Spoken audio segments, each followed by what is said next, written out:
Springer, right? Very pleasant good afternoon. Welcome to the Thursday before Christmas. Great to be here. And let's get rolling here with a lot to do and plenty of time to do it in. How about that? Clyde Edwards-Helaire dealing with a hamstring injury ahead of the semifinal. Coach O yesterday not saying whether he would play or not. The fact that he didn't say he would play has led many to believe he won't. Yeah, Clyde did get hurt yesterday. I don't know the extent of his injury. I was just talking to Jack about it. He went get some tests today, and we're going to know a little bit more towards the end of the week. But he did not practice today. Yeah, he could not practice. You anticipate him playing in the full game? I don't know that. That's questionable. I don't know the extent of the injury. Again, they had tests today. That's what I was talking to Jack about. So, what would LSU be missing without him? How about a lot? Pretty much own the SEC in rushing this year, especially when it comes to touchdowns. They do have other weapons, though. And Oklahoma, remember, is missing its best defensive player because of suspension. In fact, the line went up. Jim Delaney is done after the Rose Bowl. Arguably one of the most influential figures in intercollegiate athletics is moving on. In fact, he's moving to the SEC. He and his wife are moving to Nashville. And I'm sure will be a regular viewer of this program since the network that he started doesn't have a show like this. Jim, we look forward to entertaining you in your early retirement. We got guests today. Josh Dobbs. Remember him? Of course you do. Nicole Arabeck, who spent some time with Jim Delaney yesterday. Scott Rabelais, who's wondering about Helaire. And TJ Moe on Missouri, Mount Rushmore. And we look forward to talking to you as well at 855-242-7285. Let's start with phone calls. And Pat starts us off in Georgia. Hello, Pat. Hey, Paul. Thanks for taking the call, and I really do appreciate you. Thank you. I'd like your opinion about Kirby Smart's recruiting class this year. From a relative standpoint, if you might be able to read the tea leaves and prognosticate what direction Georgia is going in the next couple of years. Yeah, I'm interested in where you're going with that question. I mean, they got some really outstanding players. Maybe they lost a few at the end, and gained a few. I mean, it was the last 2 or 3 days are always interesting, but I will say it's not over yet. I mean, there's still about 15 to 20% of the class that's still out there, at least of the players that matter that are still out there. Are you concerned about something that you did or didn't see? Not really, and but in the last 6 months, I've lost a good bit of my vision, and so I can't figure out as much as I used to be able to figure out. I understand. You start out going after people that you want to fill in for the direction that you want to go. You don't always get all of those people.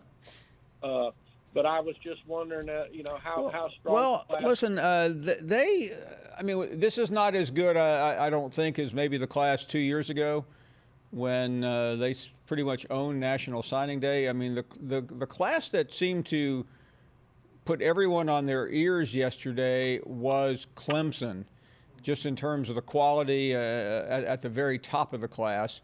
But I would say this. I would say Clemson, Alabama, LSU, Georgia, Ohio State all were, they were all behind Clemson, but they all did extremely well. Now, I think Kirby's got to figure out more than anything, Pat, which way he wants to take this team. And I think that's really the biggest issue. Okay. But may I please ask you an innocent question as a sure 8+ year listener? Please. And my wife is the same way. And I don't know the answer to this. That's why I call it innocent. We have noticed over the last month or so that, and you have always been wonderful with all of your callers, but occasionally you may turn into Mr. Cranky Pants. And I've also noticed some self-deprecating humor about your future at ESPN. And well, let me say a couple of things to you. First of all, I have experienced vision problems in the past, so I will think about you because I had a detached retina a number of years ago that caused me a great deal of issues. And I am extremely sympathetic to anyone who deals with eye problems. So I'm not asking you specifically what yours are, but I understand it can be a very difficult thing. In fact, I went to see my surgeon in, Monday morning. It's the first thing I do as soon as I get back from my extensive traveling for the fall. Number two, yeah, I try very hard to be even keeled, but sometimes you do, and I'm not blaming anything on this, but the traveling can eventually get to you, Pat. And I find myself going home some nights, and I'm one of these crazy people that on the way home I start reviewing the program and thinking about what I did or didn't do, and I'm usually the hardest critic of myself. And the other night I said to why did I do that with a particular caller? So that's a pretty good observation. As far as my own future, it's always a topic of conversation. And, you know, I mean, I think, I want to be careful what I say. I certainly have no desire to go anywhere. But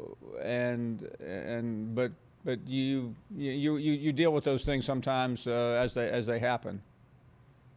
well, I appreciate your answer, and I do appreciate the concerns you have about my vision. I sit about 2 feet from a 70-inch screen, and I can watch your show. Well, listen, I understand, and I did the show Monday without being able to see anything because of having my eyes dilated. So, I mean, our producers, they put stuff on the screen. I finally said to them, I said, I can't see a single thing.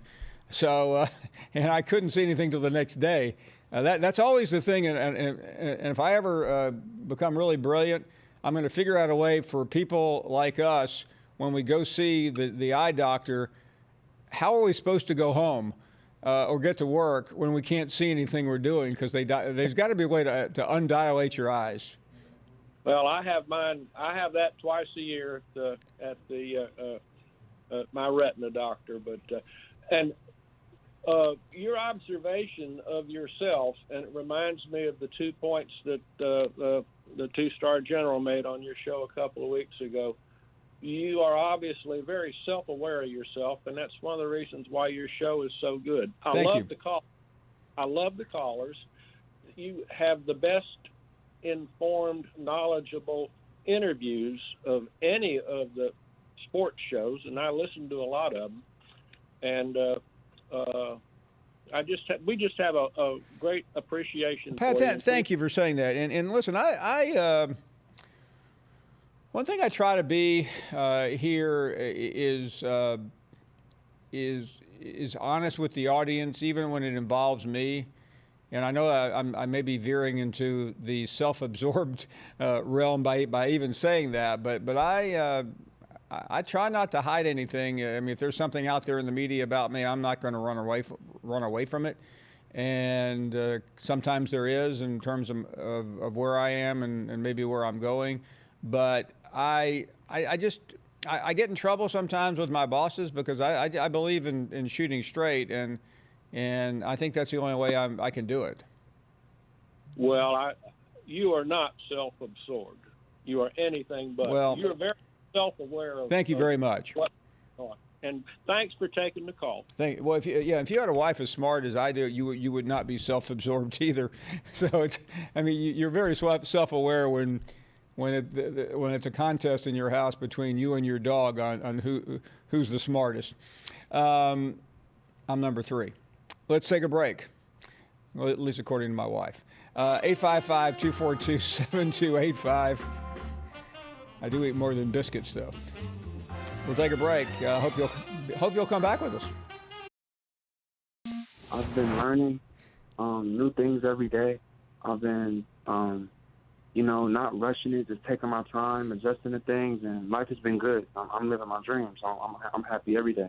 Well, you should be, and you have one of the most unique and respected head coaches in the industry. What's it like to play for Coach Tomlin? Oh man, outstanding coach. I can tell that he truly cares about how I developed as me being a rookie right now, on and off the field. Gives great tips. A great coach. He has a different way of understanding players and their personalities, and where they came from. So, great coach. And that is one of the storied franchises in NFL history. So I know it has to be a very interesting experience. I also know that when you play on a team like the Steelers or any other NFL team, you're so consumed with what you're doing, preparing for the next game. But I know you, and I have a feeling you've kept up with the Wildcats pretty closely. And that's correct. I'm ride or die by my Wildcat. As you look down the final 2 or 3 weeks of the season, what's on your mind? I mean, how do you see it ending? I don't want to predict the future or nothing, but I'm always going to ride. You feel pretty good about it? I always ride for my team. So we're looking to finish these last 2 games out with a win, and we're going to see what presents itself after that. And when the season finally ends, and I know you're not in a hurry to see it end, what will you do? I'll either be going to the Super Bowl with my team, or I'll be, or I'll be getting ready for the next season in preparation. So, in other words, the NFL really never ends, does it? It really never isn't. But this is what I wanted since I was a little boy. I wanted this. I wanted to be able to set an example for kids, be able to live my dream on national TV. So it never ends. This is my life. I'm happy. What's it like, though, Benny? And I apologize for keeping you so long, but when you see young kids who want to talk to you, I mean, it's one thing to be a college football player, and you were as big a star as you could be at Kentucky, but now you're an NFL player. You're playing for an iconic franchise. That has to make you feel good when little kids stop you and either want your autograph, your picture, or ask you how they can get where you are. Most definitely. I take it as a blessing. I take it as a blessing. I'm able to help kids with the mistakes that I made. I'm able to, lead them in the right way. Well, this is the lineup on December 28th. SEC Nation at 2 p.m. live from Atlanta. And then the LSU Hometown Radio broadcast, an added feature to that, at halftime of the game, Greg McElroy and I will take phone calls during half from Finebaum callers, and then SEC Now on after the game.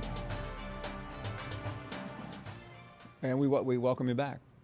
That's pretty cool. We'll take some phone calls from Alabama fans and LSU fans. Let's get back to the calls and check in next with Larry in Virginia. Hello, Larry. Hi, Paul. How are you? I am well, thank you. Good. Paul, I'm an avid college football fan, more specifically an Auburn fan. I'm sorry about that. That's great. But good you to be an Auburn fan. In any event, I just wanted to let you know, I'm kind of sad when the season is over, but I wanted to let you know how great I think your show makes the season. Your in-depth analysis of what's going on, I think, in the SEC especially, but all over, I think it's just fantastic. Well, thank you very much. I think you're to be commended. And one more thing, Paul, if I may. I just wanted to wish you and your family a very Merry Christmas and a Happy Hanukkah, and I wish you the best for the new year. Well, thank you for saying that, Larry. We really, we all appreciate it, and I don't say this because it's anything other than the truth, but I realize that my name is behind me, and people refer to it, but there are a lot of people that make this show great, and I am proud to be part of them, and it is a nice time of the year to kind of kick back and reflect a little bit on where we've come. or how far we've come. Thanks for the call. Thank you very, very much. Let's continue with Christian in Florida. Hello, Christian. Hey, Paul. How's it going? It is well. Thank you. Yeah, looks like we had a pretty good signing day yesterday, early signing day. I'm happy well, first off, I want to get your thoughts on Bryce Young real quick, because I know he's such a highly rated prospect or whatever. I wanted to get your thoughts on that. And, well, listen, everyone tells me that he is going to be fantastic. The only knock on him, if there is a knock, he's a little bit undersized. I think he's under 6 feet, which is not a good. Yeah. It's not a good height for a quarterback. Or you'd rather have a quarterback 6'2", 6'3", 6'4". But beyond that, I hear he's sensational. Yeah, I think so too. Because I mean, it's him, and then there's the Clemson kid, that DJ, however you say his last name. Uba something. Yeah, something like that. And then I think what really stood out to me, Paul, and what really stood out is just, how we recruited well on defense. And defense has been a struggle the past couple of years, but I really think that Nick Saban, knowing how it's been for him lately, knowing how he is, he's going to be on top of it next year. So, hopefully we can get that back on track. Well, listen, Nick Saban understands talent evaluation as well as anyone. Thank you for the call. I do appreciate it. Ray is in Fort Wayne, Indiana. Hey, Paul, Merry Christmas, Happy New Year. Merry Christmas. Hey, bear with me for a minute, Paul. I will. Hey, you remember Jimmy Harbaugh when he came in there 5 years ago? He said he was going to not only beat you guys up out there, he was going to take all your recruits away. You have any idea why they haven't fired this joker by now? He's 0-5 against Ohio State. Yeah, because Michigan fans are used to getting beaten by Ohio State, and they've come to accept it. Yeah. Well, you know what is right? They haven't been to a Rose Bowl since 2006. They haven't been to a good bowl since 2006, really. Well, listen, Michigan is a transactional athletic department. They make money. They win a lot of games. They don't win the games that matter, so therefore they're good. They've given up on being the best. That's remember that old card deal. Well, who was the number 2 card company? Was that Avis back in the day? I mean, their motto used to be Avis. We're number 2. We try harder. That's Michigan. I know. We can't. I mean, they just hard to admit we're not. We can't be. We're not good, but we try hard. Yeah, everybody gets a participation trophy. Yeah, right. But it's stupid to call for his firing, though. I mean, I used to say that, but now that I know so many Michigan fans who are accepting of where that program is. Ryan is up next. Ryan is in Texarkana. Hey, Paul, how you and the guys doing today? We are doing great. Thank you. I just wanted to comment on something Tony Barnhart commented to a fan calling in several months ago when you were away. Okay. And the hire with Pittman, which I think I was taken aback like most, but I think that is a good hire. And Tony Barnhart, there was a fan called in, and he was talking about how his team was going to do. And Tony Barnhart said, listen, not taking anything away from your team, but the SEC is about the line of scrimmage. You're right. And if you can't win on both sides, you're not going to be competitive. Well, we've got the guy at Arkansas to be competitive on the line of scrimmage. Mm-hmm. So he will blend into that, and I think he's an excellent hire. He's not one of these flamboyant left lane, hammer down, whatever, but he's going to do whatever it takes to get the Arkansas program turned around. And as you know, like Nick or anybody else, you keep the best assistants around you can. So I'm looking up, and we do have some hope. I didn't call in for a while because things were so, I really didn't know what to say. But now, yes, I have hope for the Arkansas program, and Basil said the other day that he's a guy that can take 2 or 3 star players and make them compete against 4 and 5 stars. So there is a lot of truth there. and a divided locker room that we found out was a lot of Arkansas's issues. I don't care who you are, you're not going to win with a divided locker room. So this guy, he's straight, he's down to heart, and I'm glad we got him. I'm glad we got him. So Merry Christmas to you and all the guys, and hey, Danny B, hang in there, buddy, and Mark Kubiak. I was amazed at the last history of the SEC, the biggest play, and I'd forgotten about the Hunter Henry backward lateral after not making a first down that basically put Ole Miss out of the playoff at the time. And that I'd kind of forgotten about that.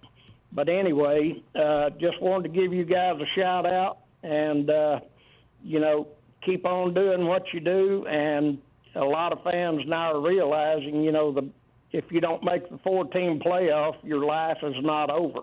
There's things to play for, and players want to play. So I don't mean to be disrespectful here. Are you saying that to Alabama fans or other fans, or are you saying that as an Arkansas fan that hasn't won an SEC game in 2 years? Now, you lost me there just a second. Okay.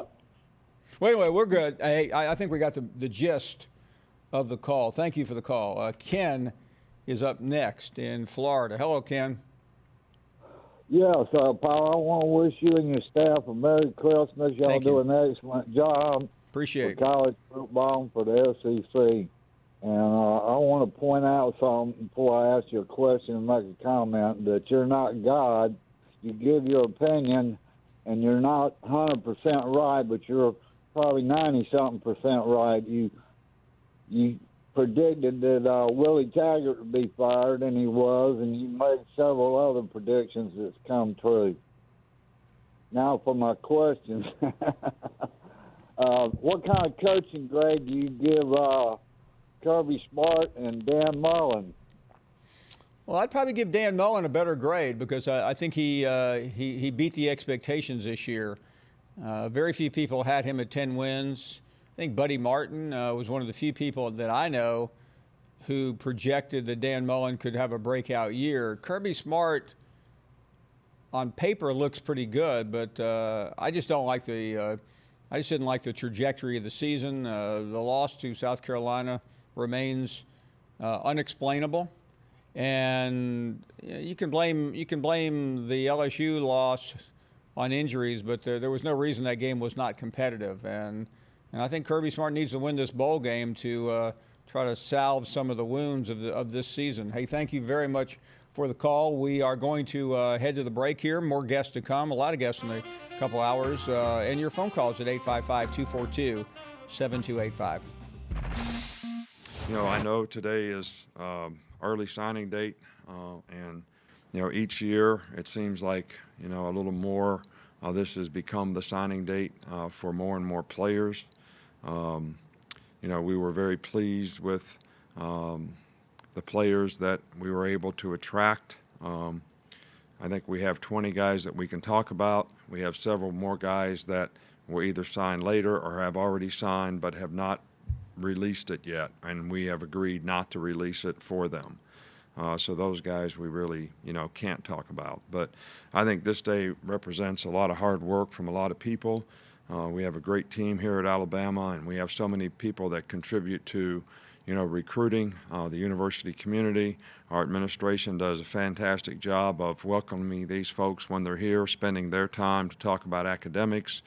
Our coaches work their tail off, their wives work their tail off, Ms. Terry works her tail off, and everybody in this organization in recruiting do a great job of trying to develop the kind of relationships to make people comfortable here and show them how they can be more successful in life for having been involved in the program, which takes a tremendous team. So,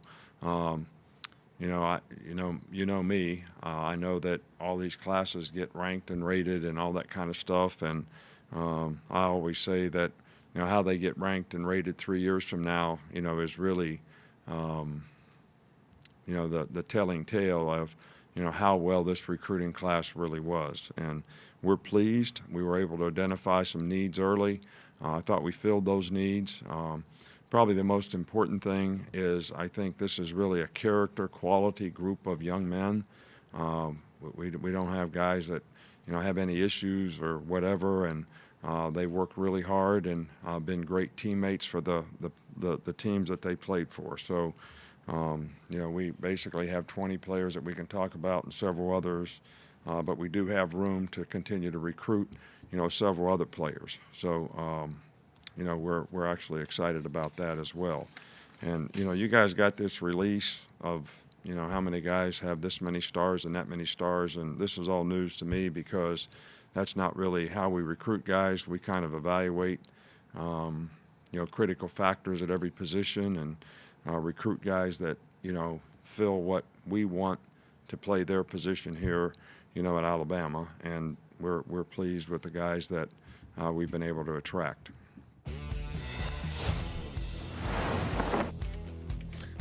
And we're back. Glad you are with us. And the phone number here is 855-242-7285. A number of guests on their way up here. And Bob is in Ohio. Hello, Bob.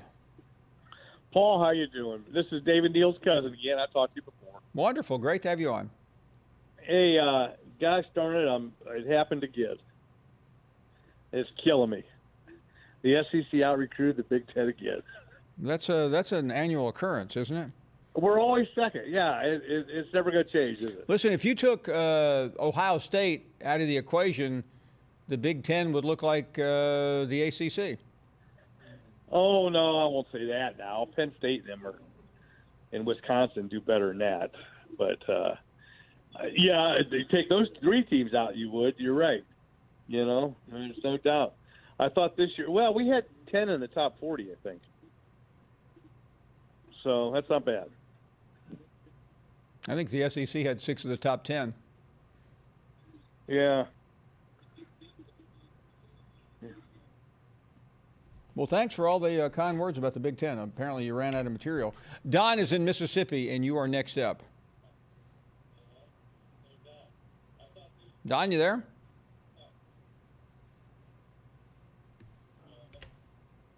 Tried to be benevolent at Christmas, but can't wait forever. Chad is up next in Texas. Hello, Chad. Paul, how you doing? Thank you. As a Georgia fan, I want to know how you think the offensive line classes in the SEC will translate to college. It's always difficult to tell, Chad. Listen, Georgia has been exceptional at that position, but I'm not trying to act like I know too much about football. I depend on others to tell me what they think, but I think the offensive line is one of the most difficult things to project from high school to college. And then with Sam Pittman leaving, how do you think Matt Luke will step up to coach those guys? I think he's going to be great. Listen, Sam Pittman, I think, was considered the best offensive line coach in the league. But Matt Luke is no slouch. He's been around a long time. He's been a coordinator. He knows the position. I think he will be fantastic. I really do. Thanks for the call. Colby is in Arkansas. You are on the air, Colby. Merry Christmas, Paul. How are you? Colby, we're doing great. Where you been?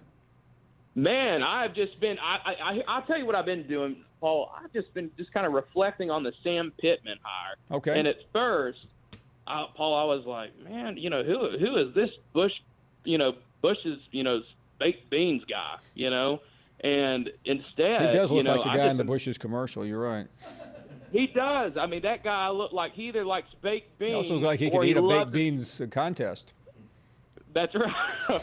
That or like he's a Waffle House spokesperson who just loves those hash browns. Yeah, I mean, stop right there. Let's think about it. If you were a Madison Avenue marketing executive, and you were told, okay, you've got this guy Sam Pittman, you can put him in any commercial you want, where would you go?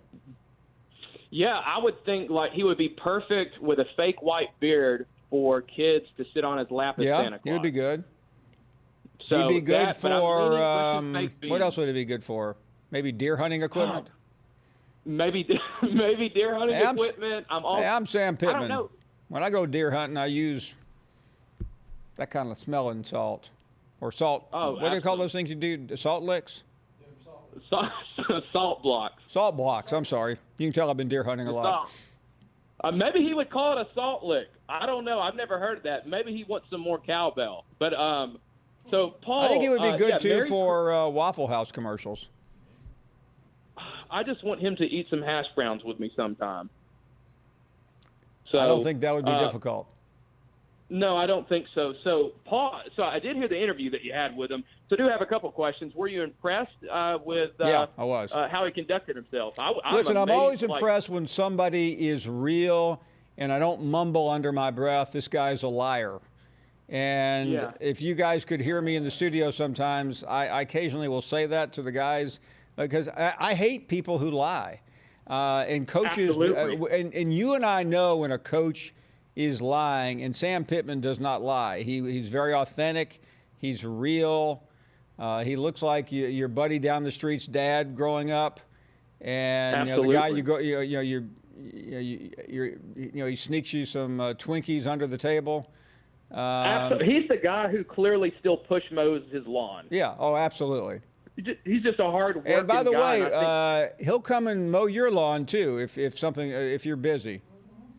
So I got a question for you. So we see Barry Odom, right, as the defensive coordinator, which is a great hire in my opinion. Right.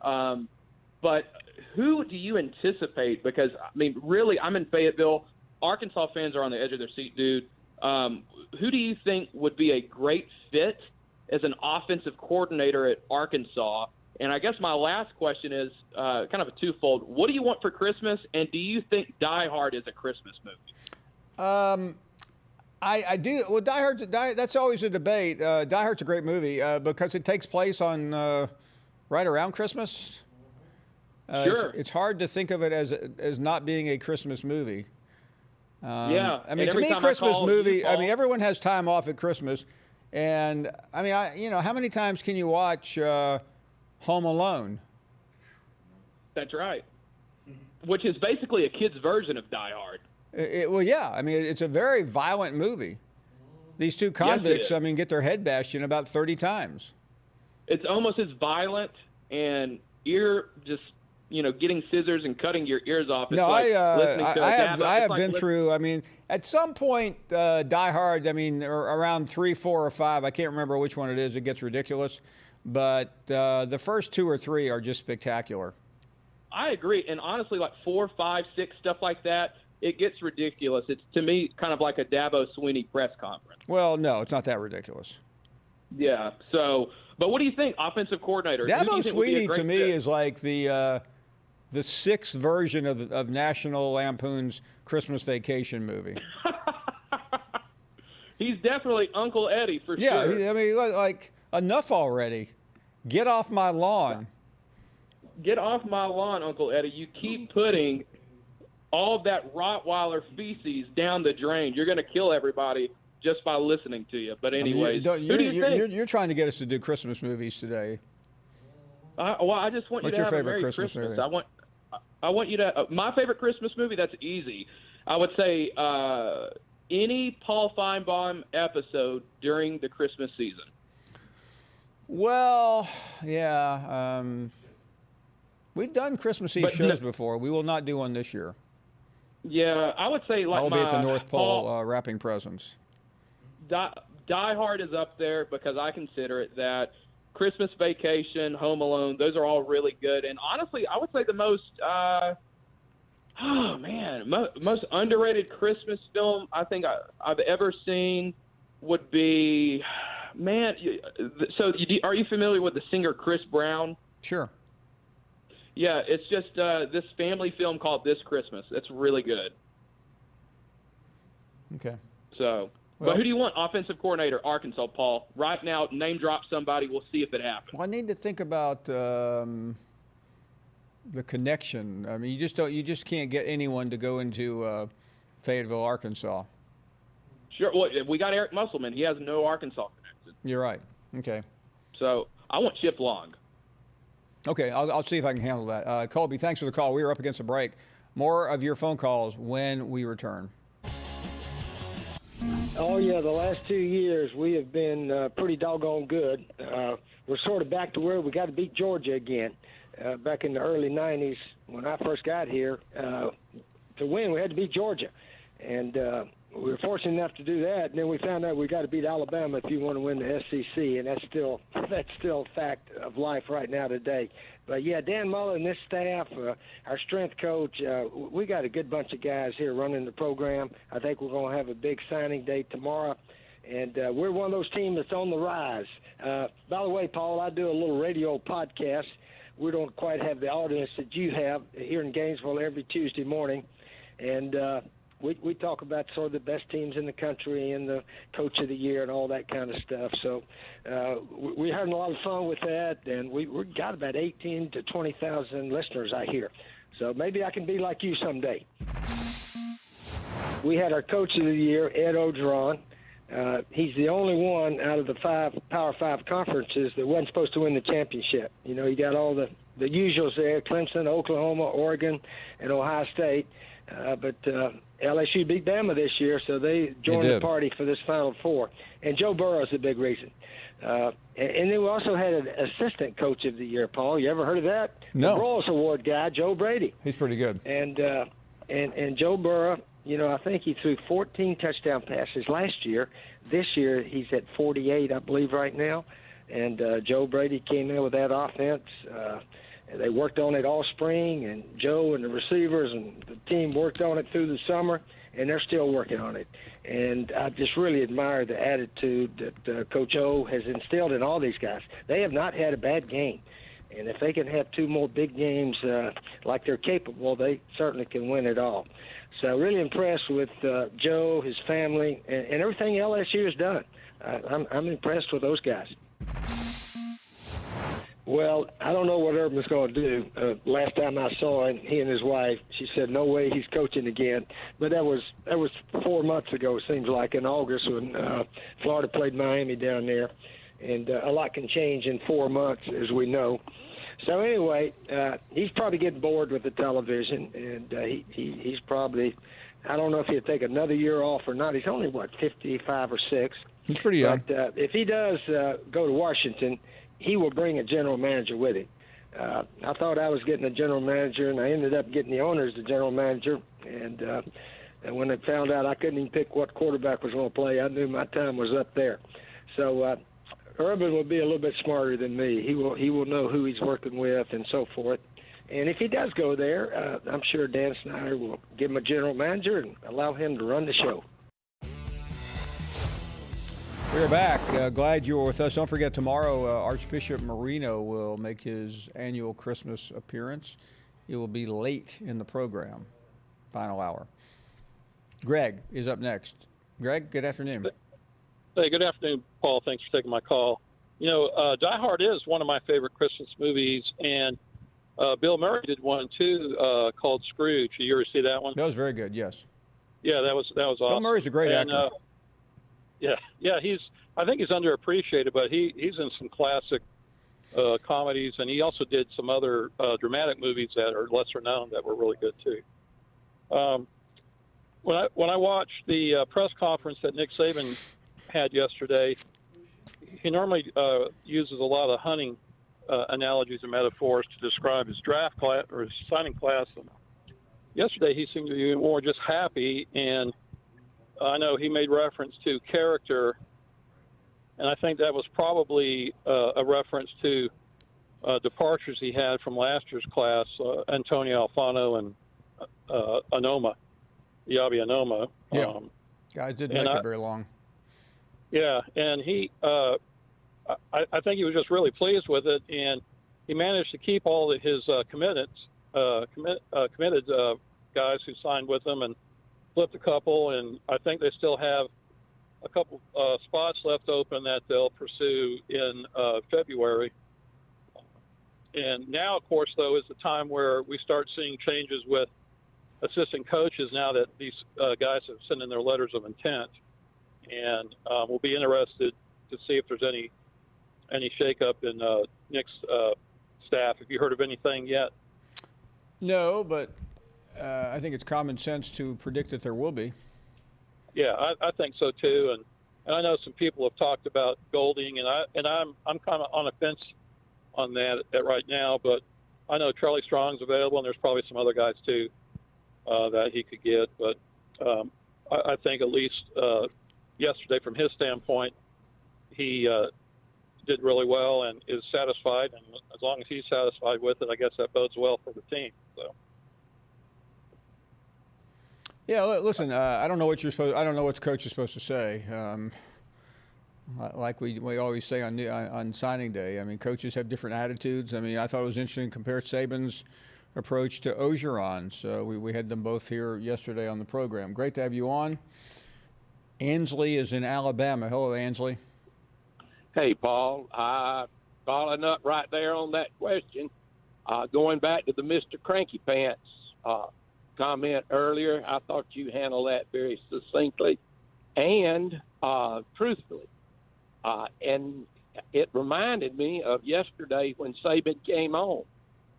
He was Mr. Cranky Pants, I thought, to the 10th power. Did not seem excited.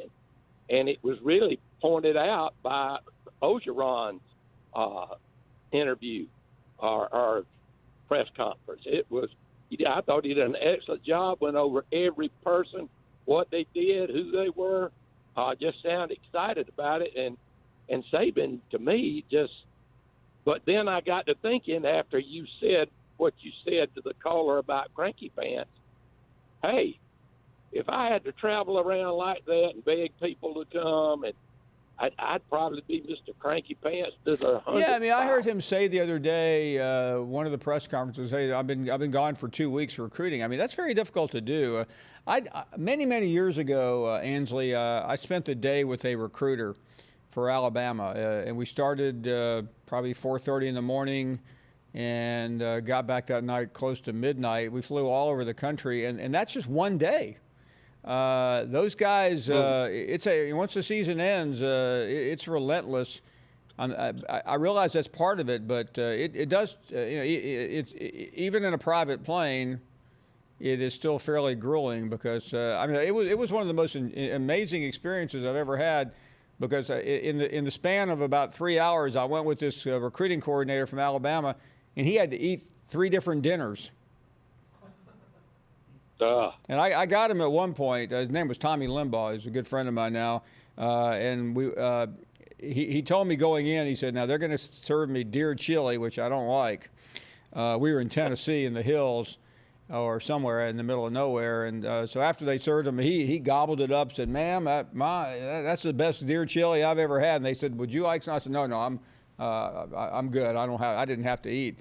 So finally, just to be a jerk, which I can be occasionally, I looked at the mom of the player. I said, I think Coach is too embarrassed to ask you. I think he wants some more deer chili. So she was like, and that guy, I mean, he didn't talk to me the whole way back because he had to bend down 2 bowls of deer chili. Oh, my. Well, I just wanted to bring that up. I thought yesterday I got really disappointed in Saban, but after your comments today about all the mess you have to go through traveling, I compared that. Well, to listen, I want to make it clear. What I go through is self-inflicted. So, but yeah, I'm not complaining. I want to do it. I mean, I love traveling and I love going places for this company. But anyone who travels, especially this time of the year, it can wear on you a little bit. I'm sure it does. No, all right. Well, y'all have a very good Christmas and a happy New Year, Paul. No, but look forward to listening to you the rest of the year and the years to come.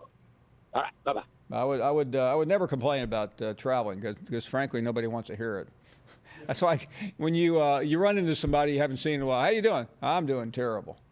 I did that today for the first time. A friend of mine asked me, he said, how you doing? I said, horrible. And you just want to get the reaction because most people, you just say you're doing fine, Merry Christmas, keep walking. Do you ever say you're not doing well? Yes. I did that today when I walked in. Yeah. Of course, I was crawling in. That was part of the problem. We're only 1 hour down. Is that all we've been here? We have a lot of guests to come in the final 3 hours, including Josh Dobbs, who will be here in a few minutes. We'll do the Mount Rushmore for Tennessee. No, it's not the national holiday or the city holiday in Tuscaloosa.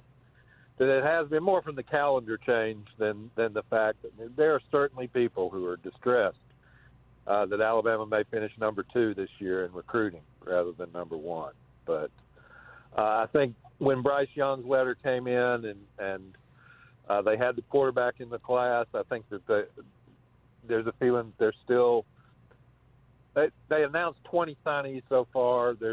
So they'll probably push it to 25 by February. So still some spots that Nick Saban would like to finish up a little bit stronger, but it's another one of those classes that'll keep you in contention in the SEC if you can be in the top 5 in the country.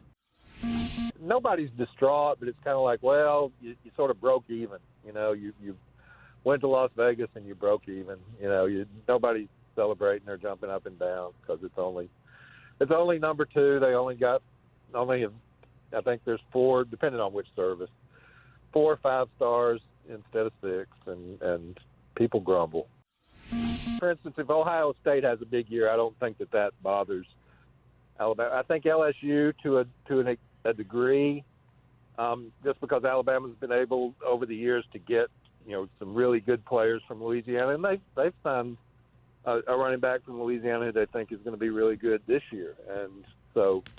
But they hadn't gotten the high profile like Ishmael Topsher last year, Cam Robinson, Dylan Moses, that kind of name out of Louisiana. So a little bit of that, and of course they lost to LSU, and then Clemson. They lost to Clemson last year, and I'm sure the fans want to feel like they're getting back the upper hand on Clemson, and then Clemson would probably end up at number 1. So. Probably those if that's something that you're going to worry about. But those schools in Georgia and Florida, they're going to recruit well every year. I think the interesting story is some of the teams that are going to have to sort of reestablish and commit themselves to having top 10 classes. Southern Cal, Florida State.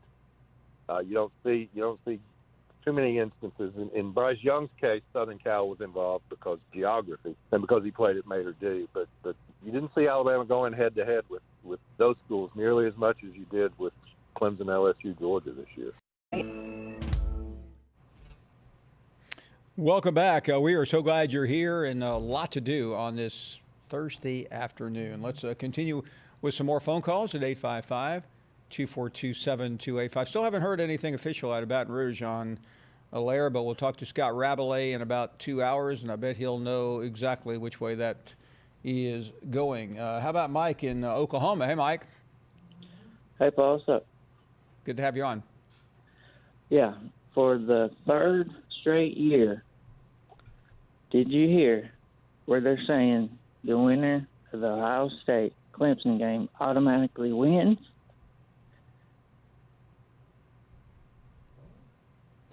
Yeah, Mike, I'm not sure I understood your question, but... Yeah, second place. I did hear it now. Frankie is up next in South Carolina. Hello, Frankie. Hey there, Paul. First-time caller, man. Love your show. Thank you very much. Glad to have you on. Hey, so, yeah, Clemson fan. Question for you. When they did the SEC additions a few years back, why didn't they consider Clemson back then? Well, because Clemson was not going to move, and you have to remember when you take in a new school to a conference, there have to be a lot of reasons for it, and geography is one of the biggest reasons. And with all due respect, my many friends in Clemson, South Carolina, geography is not their best friend, considering South Carolina is already in the league. Right. And they essentially have the same audience. So it was all about the TV stuff, right? Well, it was the last time around. Remember when Missouri and trying to remember who else came into the league. A&M. A&M. You can tell I'm not feeling well. When Missouri and Texas A&M came into the SEC, it was about one thing, expanding the geographical base. Why? Because the SEC network was about to launch. So if you had added, as great as Clemson is, and it would have brought a lot of value to the SEC, it would not have helped them where they needed it. Now, I mean, Jim Delaney was asked today or yesterday about Maryland and Rutgers, and he punted on the question because they were both brought in for the same reason. Maryland brings in the D.C. market, which is huge. It's Maryland, Virginia, and the district. And Rutgers theoretically brings in the New York market, although that's a crock.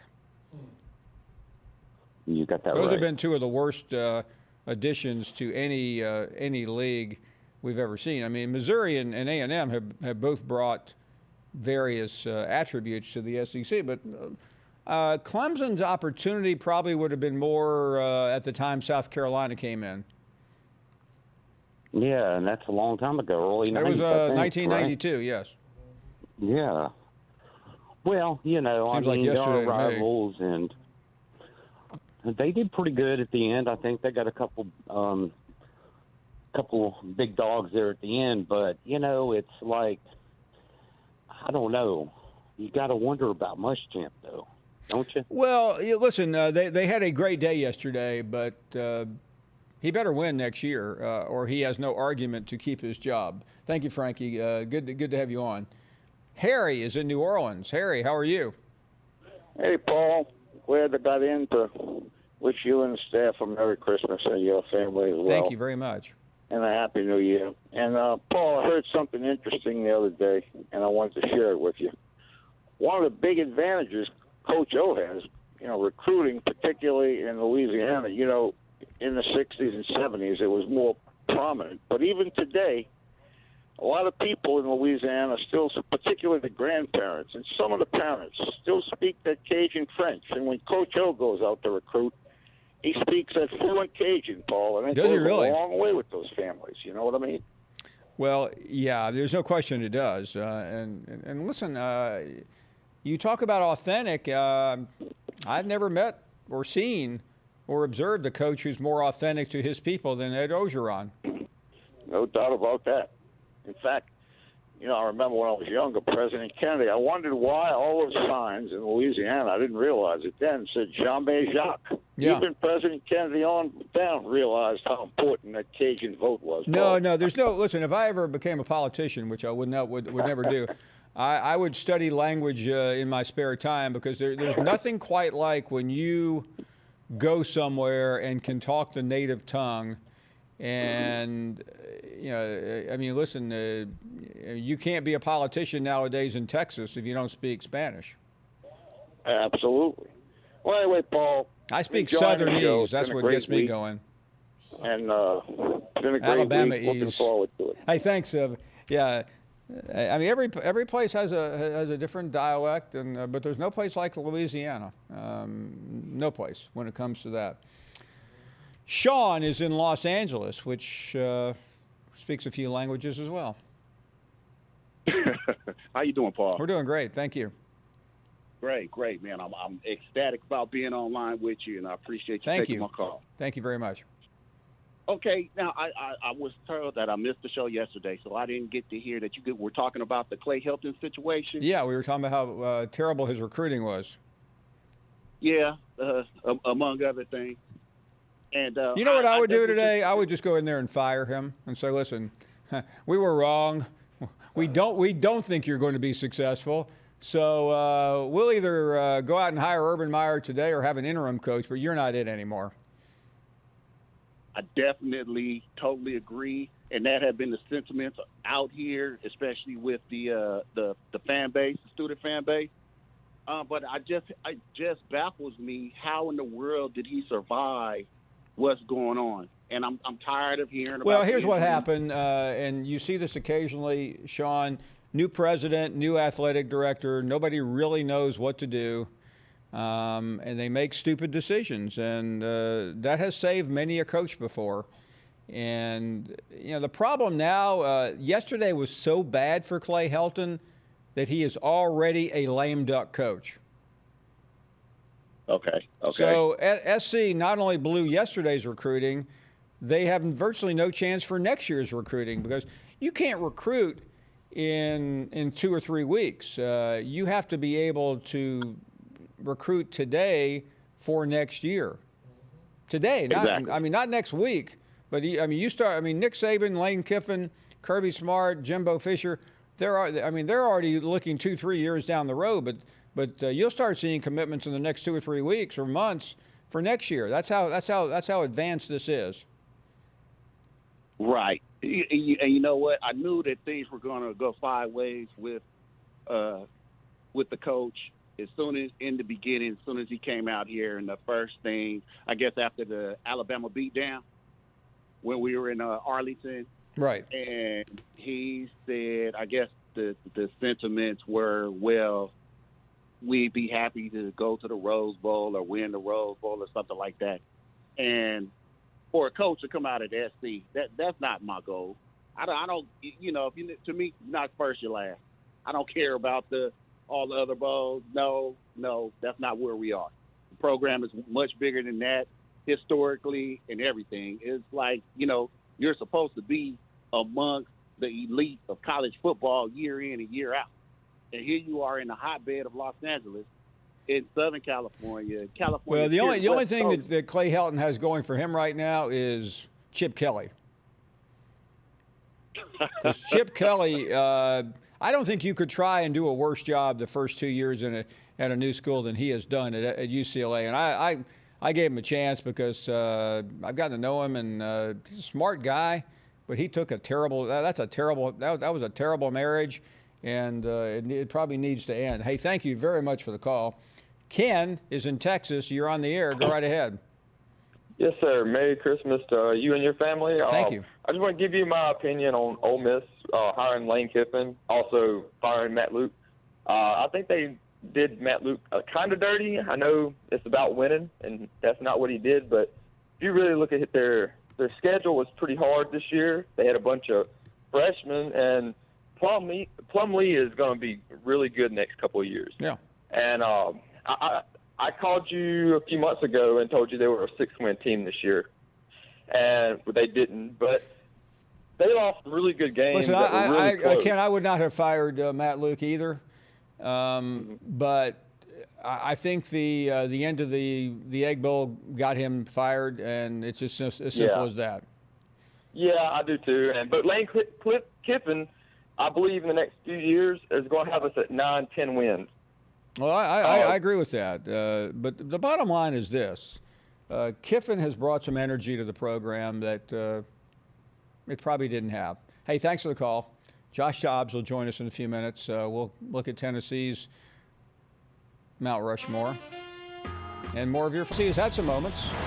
What are they? Well, we'll talk to Josh Dobbs about one of the best ones in a couple of minutes. But before then, let's take a review of what's been going on down there. Yeah, Paul, it's been a pretty good decade for the Volunteers. I mean, they've had some great there's some moments, right? There were some moments, though. Here? No, you missed. I was setting up an elaborate not joke, but it didn't come off very well. I remember this game, 2015 versus Georgia, the comeback. They were down, I believe, 3 touchdowns. Georgia Jamari knows that all too well. Remember the Battle of Bristol? The Battle of Bristol, not so much a great game, but it was a cool moment to see an SEC team playing in a NASCAR stadium. Pilot Flying J, the title sponsor there. Yeah, our good friends at Pilot Flying J. And then Juwan Jennings, this was obviously a great moment. To beat Florida down the sideline. Remember, we put Tease Tabor on our Florida Mount Rushmore the other day, and the Tennessee fans started chirping in, well, Juwan Jennings got him. So kind of funny, but nothing from the past decade is going to live up to this moment right here. Sadly, no. 4 seconds to go. Game's on the line here. 31-28 Georgia. Dobbs out of the shotgun. Back to throw. Dobbs drops back, looks, loads up, fires long for the end zone. The pass is going to be caught by Tennessee. Tennessee wins! Caught by Tennessee, Jawan Jennings. Jennings makes the catch in the end zone on the Hail Mary, and Tennessee wins.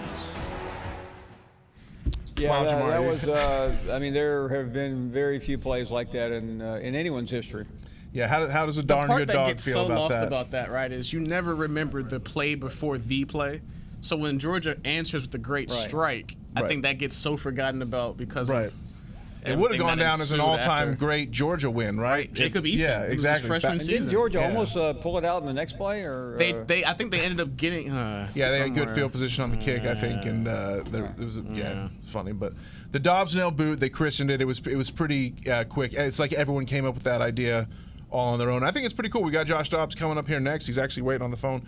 He may even be listening to us right now as we talk, and maybe we'll reminisce a little bit about that play, see what he's up to now. We can talk about anything else. I think we can talk about literally anything else. It'd be great for me. But I want to hear what he's up to down in Jacksonville. That team's got as much dysfunction as the old Butch Jones Tennessee teams did, right?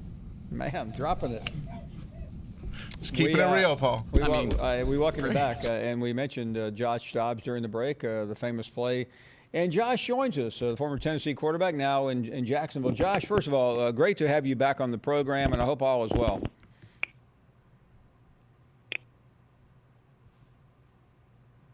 I'll try that again. Josh, you there? I hear a clicking sound, but I don't hear Josh, so maybe we can... Hello? Oh, Josh, you there? This is Paul. Hey, Paul, how are you? Great. We just gave you this fantastic introduction, and you probably didn't hear it. So anyway, we're glad you're on. Tell us what you've been up to lately. I know you've had an interesting year. Oh, yeah, it's been an interesting year, but been grinding in Jacksonville. It's been, of course, a transition going from Pittsburgh, especially mid-season, to Jacksonville, but it's been an amazing experience, a wonderful learning experience. I'm enjoying my time here. I've gotten warmer weather down here in Jacksonville, so we're taking it in stride. I'm learning every day, and I'm enjoying the opportunity to play for the Jags. Yeah, no, certainly your team's been in the news lately, but we will not ask you about that because you're new to the franchise. We don't want to get you in trouble, but we do want to talk about your experiences at Tennessee. We just got through playing the pass against Georgia, and I doubt seriously that you go too far any day of the week without someone bringing that up. Oh, gosh, I think this past weekend I was just scrolling through Instagram, and several accounts had reposted it, just flashback to some of the best plays. So it does come up a lot, of course, being from Atlanta, coming across a lot of Georgia fans. It's always a soft spot in their heart. So it does come up a lot. Of course, it's fun to relive that memory. Me and Jawan still talk about it, and all the guys on the field. So, that was one great memory. I know we made several during our time at Tennessee. It was definitely a blast and great opportunity to play for the Vols, and fun to look back on those memories. Yeah, certainly the Vols hit a rough patch after you left. But Josh, interested in your thoughts, and I know Tennessee fans are as well. In what you saw this year, because that team was down and out and came back and now coming down your way for a bowl game. Right. I definitely saw a resilient team. Of course, I was probably in the same boat as many volunteer fans, and I know you, being from Tennessee, the first two games, not knowing what we were watching, and of course, that happens in college football. Any given day, any team can beat anyone. But to see the team go through that adversity, learn from it, and then come back and finish out the season strong, I know it was very important for the seniors. It was, of course, important for Coach Pruitt. I think it showed the young guys in the program the type of talent that they have on the team and the type of team that they can be. They're able to fight back from being down 0-2 to 2 games they should have won and still have a 5-game win streak in the year and still make it to a Florida bowl game. Then they'll definitely be able to hit the ground running the next year and continue to stack and build on their performances. So I think they're headed in the right direction. Of course, as they would agree, they had a slow start, but it was great to see their resiliency. And, of course, I'm excited to see them play here right in Jacksonville. Don't have to go travel too far for the bowl game. So I'm excited to see them down that here. would be fantastic. And I'm interested. I always like to talk to players in the NFL. I realize there's a lot of traveling, there's meetings, but what's a normal Saturday like for you trying to keep up with your team? It's definitely a juggling effect. I guess it all depends on if you're at home or away. But on away games, it's literally you're sitting on the tarmac at the airport and you have ESPN pulled up on your phone and you're watching it, or you're in night meetings, you have your phone turned all the way down, you just have it sitting over there, just staying tuned in. You got the ESPN updates on your watch. So I've been tuned in to every single game since I left. I know when I was up in Pittsburgh, we had like 5 or 6 balls on the team. You know, we were always talking about the game leading up to it. And then on Saturday, we were tuned in, whether it's at dinner on the big screen watching it or whether it's watching it on our phone. Of course, when you're at home, it's a little easier. You just get to go home and chill in your living room while you're off and watch it. But on the road, it can be kind of, interesting. You lose phone reception in the air, so you're trying to log into the internet on the plane, trying to get the Wi-Fi codes to watch it. So we're definitely dedicated to watching the Volunteers every Saturday. I can promise you that. No, I can't tell you how many planes I'm on Saturday when all of a sudden it goes out and you're like, I mean, you're just screaming. Like, can something change here? But that's the but I guess you think about the way it used to be when you had no earthly idea what was going on during an hour or 2 hours. So you got to be thankful for. Yeah. We're making steps in the right direction. Maybe we'll work on Wi-Fi on planes or something. You're an engineer. Can't you figure that out? Yeah, that could be a good problem-solving thing. Well, I'll add it to the list of things we got to figure out. Josh, I know it's such a simplistic question, but what's it been like for you? I mean, you were in Pittsburgh, now you're in Jacksonville. What's the NFL experience like? It's been definitely interesting. I think, of course, when you're drafted to the city, you spend 2 years there, and you kind of get a chance to learn that offense and scheme, and then you're kind of uprooted and traded. It kind of opens your mind to the NFL and, of course, the business side of it, which you know going in, but until you truly experience it, I guess you never really see it. But to get a chance to see a different organization and to be a part of a new organization, it's been a blast. As I said, it's been a whirlwind. I was traded after the first game on Monday morning and had practice on Wednesday and was dressing to play in a whole new scheme on Sunday. So that, I can definitely tell you that was one of the longest weeks ever. But I've been able to take it in stride and learn from it, and it's really has helped me prepare throughout the season for my opportunities to come to be ready to jump on the field and go out and execute a play at a high level. So I know whenever that opportunity comes, I'll be able to execute, play in rhythm, and just go out and have fun and just ball out. And then until then, I'm just grinding every day and trying to improve every single day and focus on things to improve on. Josh, what's that like? You're part of a team. Suddenly you're not part of a team. And then you walk into a locker room, and you may know a few people, but it's pretty unlikely you know very many. Yeah, it's. I think what many people kind of forget is, that football still is a fraternity. Of course, as you said, you kind of walk into a new locker room, and you might not know a lot of people, but you've crossed all paths with several of the players, several of the coaches. So there are guys and guys you're able to kind of figure out the way of the land, and guys you're able to learn from quickly, whether it's older guys like Calais and Nick that I've watched play for a long time, or whether it's younger guys like Ronnie who played at Alabama, guys that you played against. So it's definitely an interesting dynamic, and that's the NFL. It's a big fraternity. But to be able to walk in the locker room, they were very receiving, especially the QB room with Gardner and Nick. Just being able to teach me the offense and get me up to speed just so we can all collectively help the team win. Josh Dobbs with us. Josh, I know you're an SEC fan. I'm really interested in a couple of evaluations from you now that you've been in the NFL for a couple of years. First, Joe Burrow. What's it like watching a guy like that emerge, transfer, and then just dominate? I think it shows the definition of resiliency, and I think it kind of opens a lot of the college people's eyes to opportunities kids get when they transfer, when they take it upon themselves to go to a different environment to improve their opportunity to play. I think it was great. I'm obviously excited for Joe, but I think it was great to see him go to LSU, have a year where he was able to get his feet wet and then just come out and completely dominate. He's been fun to watch. I'm excited to see how he performs in the playoff. I think you look at guys like him. You also have Justin Fields at Ohio State, very similar situation where he was at Georgia, thought he should play, and goes to Ohio State, and now he's balling out. And it's crazy, 2 of the 3 finalists for the Heisman well, I guess 3 of the 4 finalists for the Heisman were guys that transferred. Jalen Hurts in the same boat. So it's definitely has opened a different dynamic to college football. I think it's very healthy for the players to have the opportunity to go out and create opportunities for themselves to succeed, and it's definitely fun to watch. I know to see Joe come out, and especially in the SEC, put up the numbers that he has. I think it's one of the best seasons statistically at the quarterback in the SEC in history. It's been fun to watch as a quarterback. I'm a fan of his game. I'm excited to see what he does in the playoffs and then what his future holds in the NFL draft.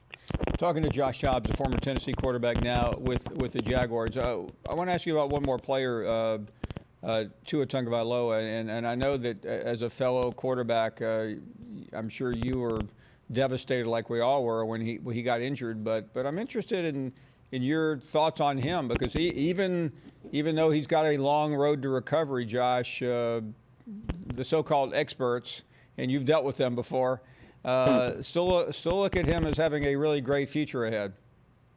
I would agree with them. I think obviously we saw the talent he's been at the college level. I had the opportunity to work with Tua back when he was coming out of high school from Elite 11.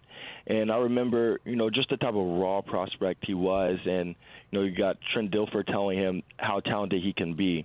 And to see him work every single day to improve on the coaching points that us college counselors were giving him, some of the QB coaches were giving him, and to see how he improved and just to see his work ethic every single day. I know, as you said, he has a long line to recovery, but I think he'll succeed in that recovery. And, I think the future is very bright for him. He was extremely exciting to play at, to watch play. I was glad I never had the chance to go against him head-to-head, but I know it would have been a shootout. But he has a bright future. He's going to be successful in the NFL. First lefty in the NFL in a while, so he'll be fun to watch. Let me close with the Tennessee quarterbacks. It was kind of a mixed bag this year. Jarrett got off to a bumpy start. Looked like he was gone, and then he came back. You know that feeling, don't you? A little bit from freshman year, I do. But I also know Jarrett. I got a chance. He was a freshman when I was a senior, and I know the type of kid he is. And I think he showed that throughout the season, bouncing back from maybe a tough outing to come out and perform well, bouncing back from injuries. He was out there playing, a week after surgery with a cast on his hand. So it shows his dedication to the sport. It shows his resiliency. It shows his toughness. And then it also shows how much he cares about his team and how much he cares about the University of Tennessee. He knows he was his best option to win, so he's going to be sure he's prepared and ready to go on Saturdays, no matter what stands in his way. So it's been great to watch him succeed, watch him to continue to play at higher levels as the weeks have surpassed. And I'll be glad to spend some time with him. I haven't gotten a chance to check in with a lot of the guys just with how crazy this year has been. But when they get down to Jacksonville, I'll be excited to spend some time with them, hang out, and just talk ball, just talk life with them. And it'll be a great reunion. So I'm really looking forward to that. And I've been ecstatic to see how they finished the year and want them to go out with a bang here in Jacksonville. You said something I want to close with this because, we all, no matter what we do, go through the vagaries of life with aches and injuries, but a quarterback is always getting banged up, and I know there's a difference between playing hurt and playing with a serious injury. You don't want to play with a serious injury, but what's it like when you can barely get out of bed in the morning, but you're still able to play in a game? How do you deep down prepare yourself for especially what you see in the NFL? Right.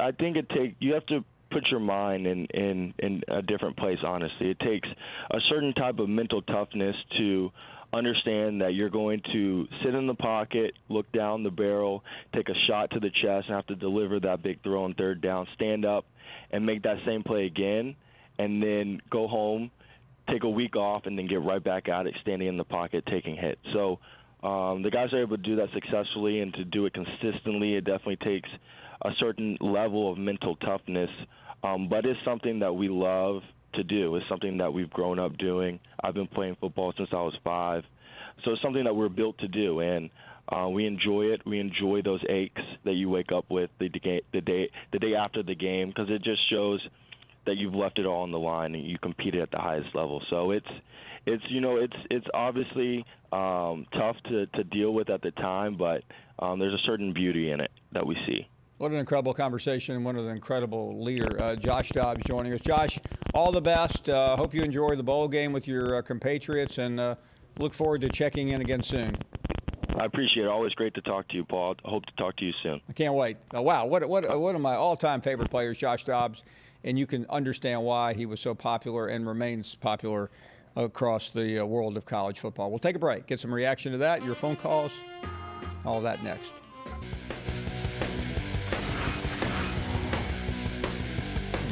Record is average.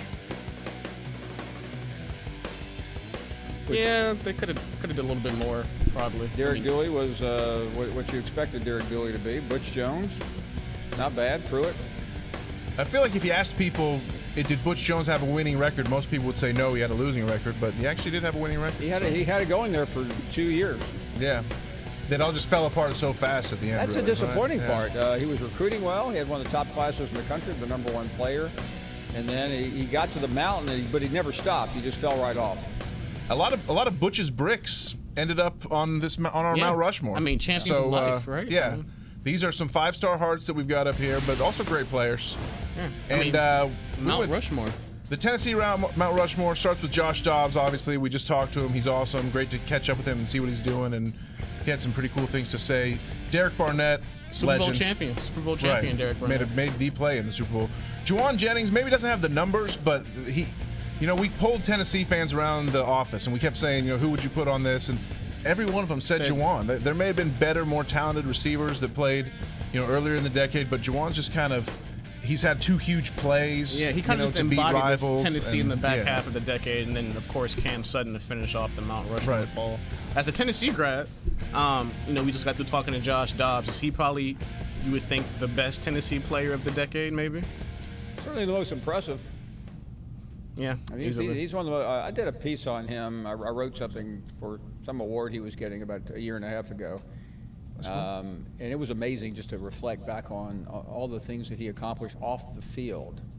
Right, right. We joke around here all the time, like, oh, did you know Josh Dobbs was an aerospace engineer major? Because it's like constantly brought up in every piece and feature that's about him. But you heard right there. I mean, how impressive, how thoughtful he is, and you're right.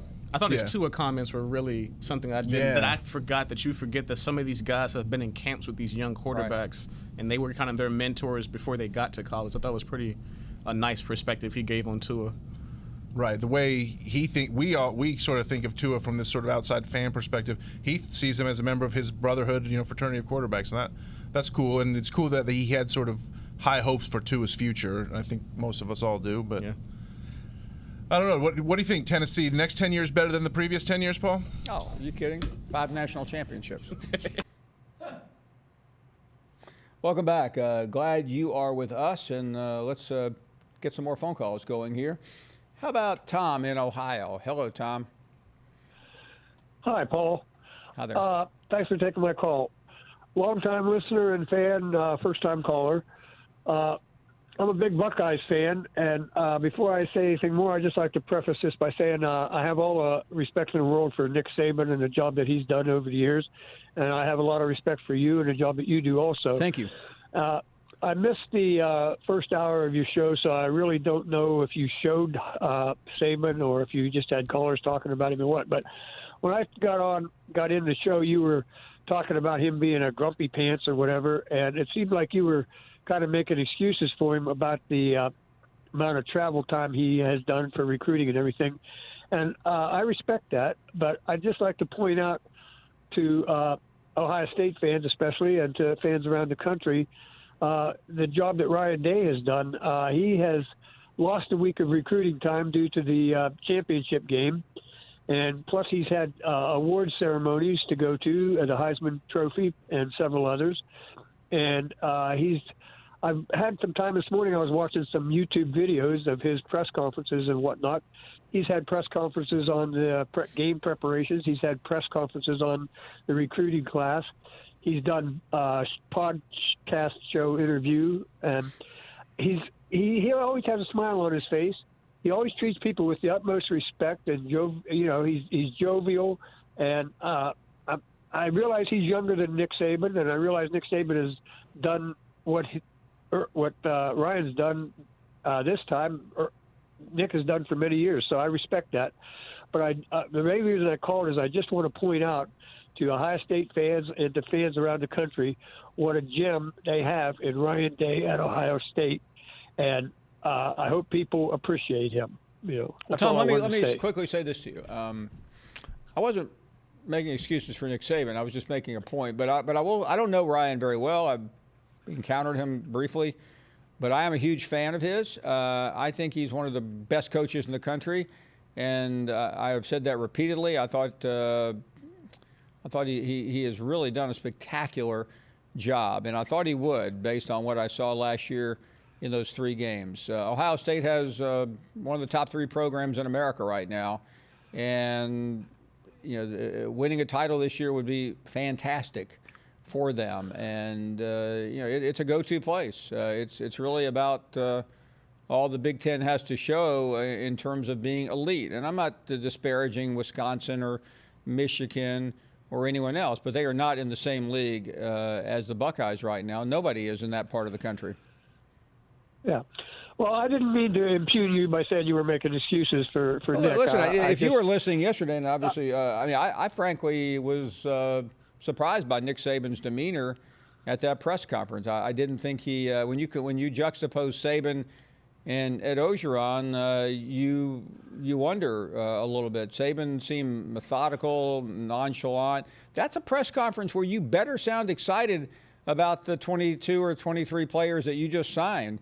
He did not. I mean, he said all the right things. If you read a transcript of what he said, he nailed it. He just he seemed to lack emotion, I thought. Right. Well, I appreciate your kind words about Ryan Day and about Ohio State. I know I especially appreciate that because I've watched you over the years, and you do have a little bit of SEC bias. I appreciate your thank you, Tom. Thanks for coming down to our network and telling us who we are.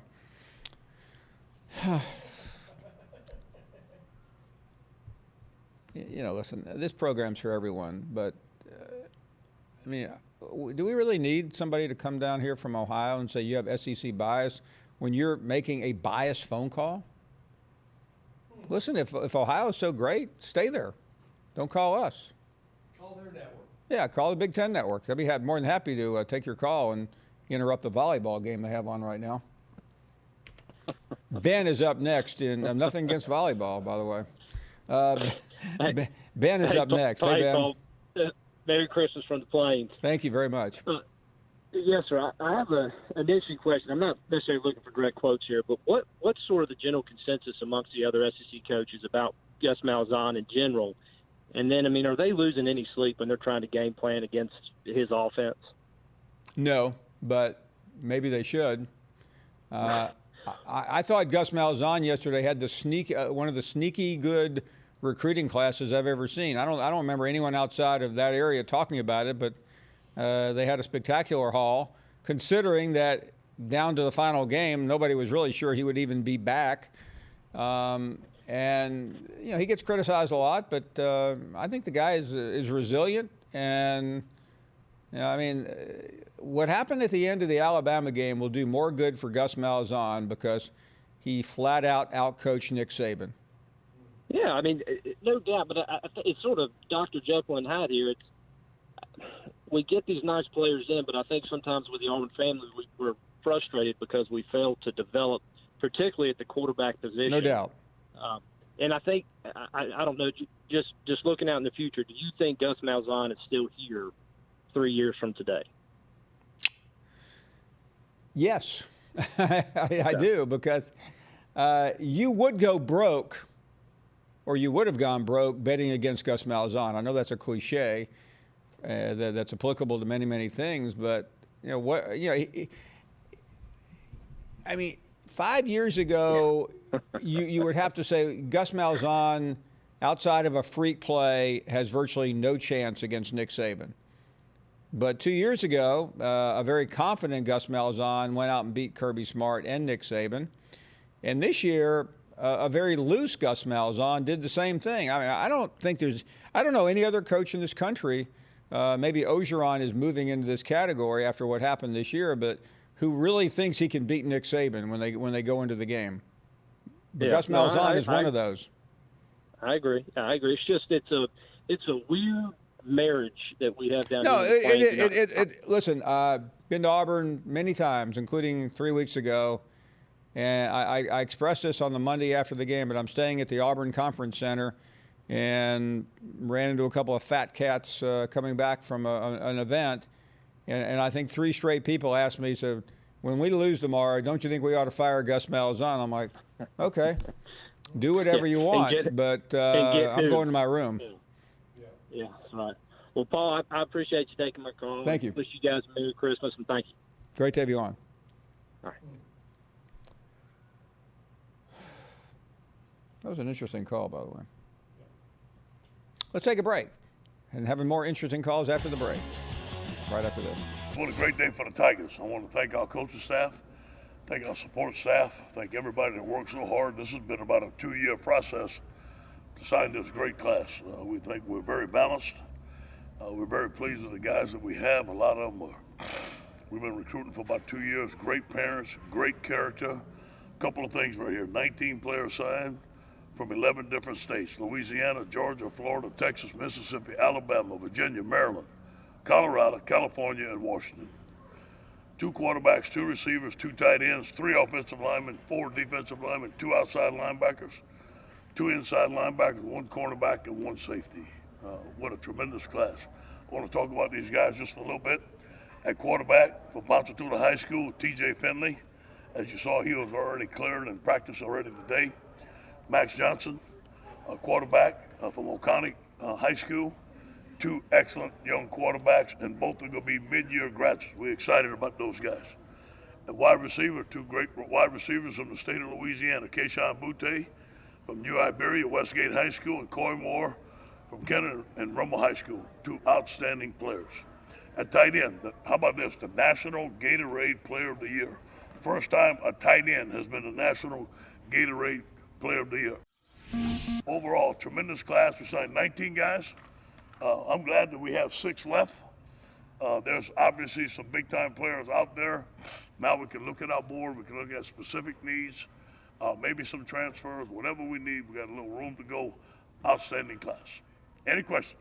Running back going to be the target? Sure. And again, there are some outstanding running backs out there. There's some running backs that they told us they may sign. They didn't sign today, so we got to keep on this. That's our recruiting goals. A couple of the guys out there didn't sign today. We expected them to sign. We got to keep on recruiting them. No telling what's going to happen. We're going to keep on recruiting. Yeah, Clyde did get hurt yesterday. I don't know the extent of his injury. I was just talking to Jack about it. He went get some tests today, and we're going to know a little bit more towards the end of the week. But he did not practice today, and he could not practice. I don't know that. That's questionable. I don't know. I don't know the extent of the injury. Again, they had tests today. That's what I was talking to Jack about. You talked about Ty and John. Yeah, they got to step up. Next man up. If it's their turn, if Clyde can't play, those guys are going to step up and they're going to do very well. But I'm not sure that Clyde can play or can't play yet. Welcome back. We're glad you are here, and let's check in with Bill, who is in Ohio. Hello, Bill. Hi, Paul. Hi there. Hey, thanks for taking my call. Thank you very much. I guess my comment would be about Trevor Lawrence and the prediction your guest made the other day about him sitting out next year. Yeah, Vince Thompson. Do you think that's possible? Is that possible? I don't know. Vince Thompson was with us the other day, and he said that he thought Trevor would sit out next year because there was nothing to gain.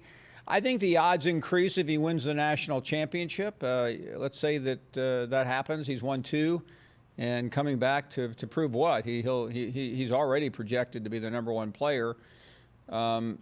But I've also talked to people close to Trevor who pushed back pretty hard against that. Okay. Well, my concern, not concern, but I was hoping, because Clemson comes to Notre Dame next year, and I'm actually a Notre Dame fan, so wow. That is what it is. A real game for Clemson. They're coming in November, so that's what I was excited about. Well, I didn't realize that game was that late. That would be very interesting. Yeah, it will be. And with Coach Orgeron, I mean, I love him. I love his style and everything about him, but with everything going so well this year, what do you think he needs to do next year not to get right back on the hot seat again?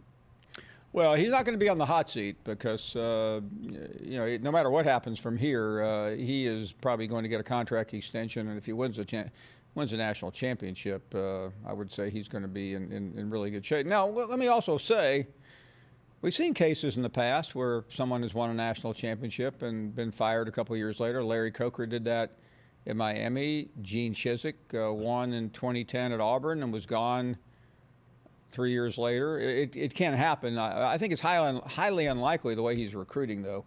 Thank you for the call. Really great to have you on. Another Ohio caller, Jim, is up next. Hey, Paul. Thank you for the call. Thank you. I just wanted to call in, and you mentioned Saban in his press conference, and I noticed that Harbaugh, before his press conference with Ohio State, it was terrible, and I knew immediately he was going to lose.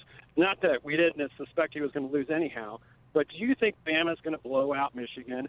I think something is – I don't think Harbaugh's there anymore. I don't think he's I do think Alabama will win that game pretty easily. I think Jim Harbaugh's contemplating leaving Michigan. I think he's thinking about the NFL. I've always said there's something way more going on with him than we see. And then having said that, do you think Bama and teams like Bama and the league in general would benefit from the playoffs?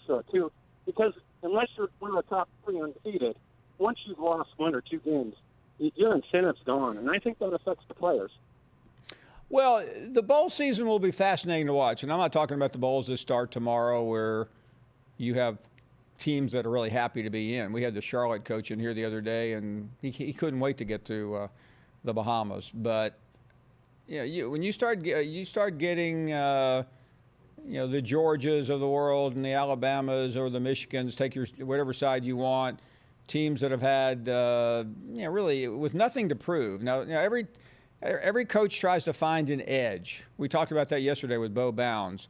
What is Mississippi State's motivation for its bowl game? Well, to end the season with 2 wins. At least you have one. Sometimes you can't find one, especially when you have a coach who's already been fired. Right. But I think a playoff, I think in any sports, would be that baseball, basketball, they play more games for a reason, and that's because statistics show that the more games you play, the true winning team will win out. Jim, let's be perfectly honest. Starting tomorrow, the bowl games are here for one reason: television entertainment. And we'll watch them. Most of us are off, and we'll watch football games. Get the offense going, Paul. I mean, that's why the buy-in isn't there for Mark Keenum and John Cohen at the level that they want it. And so he has to get the offense rolling. He's got the quarterback. Garrett Schrader, I mean, I get it. There were big names like there is every year in the SEC. And John Rice Plumlee kind of stole the headlines in this state for 6-7 weeks. But Garrett Schrader can play, and he's the real deal, and he has a chance to be really good. But Joe has to get this thing going. And I think there's a lot of pressure on Joe from the administration to win the Music City Bowl. I know that sounds ridiculous because a lot of people roll their eyes at bowl games outside the college football playoff. But I think that there is a lot of pressure from the administration, and they have let the staff know that this is a very important game in their eyes.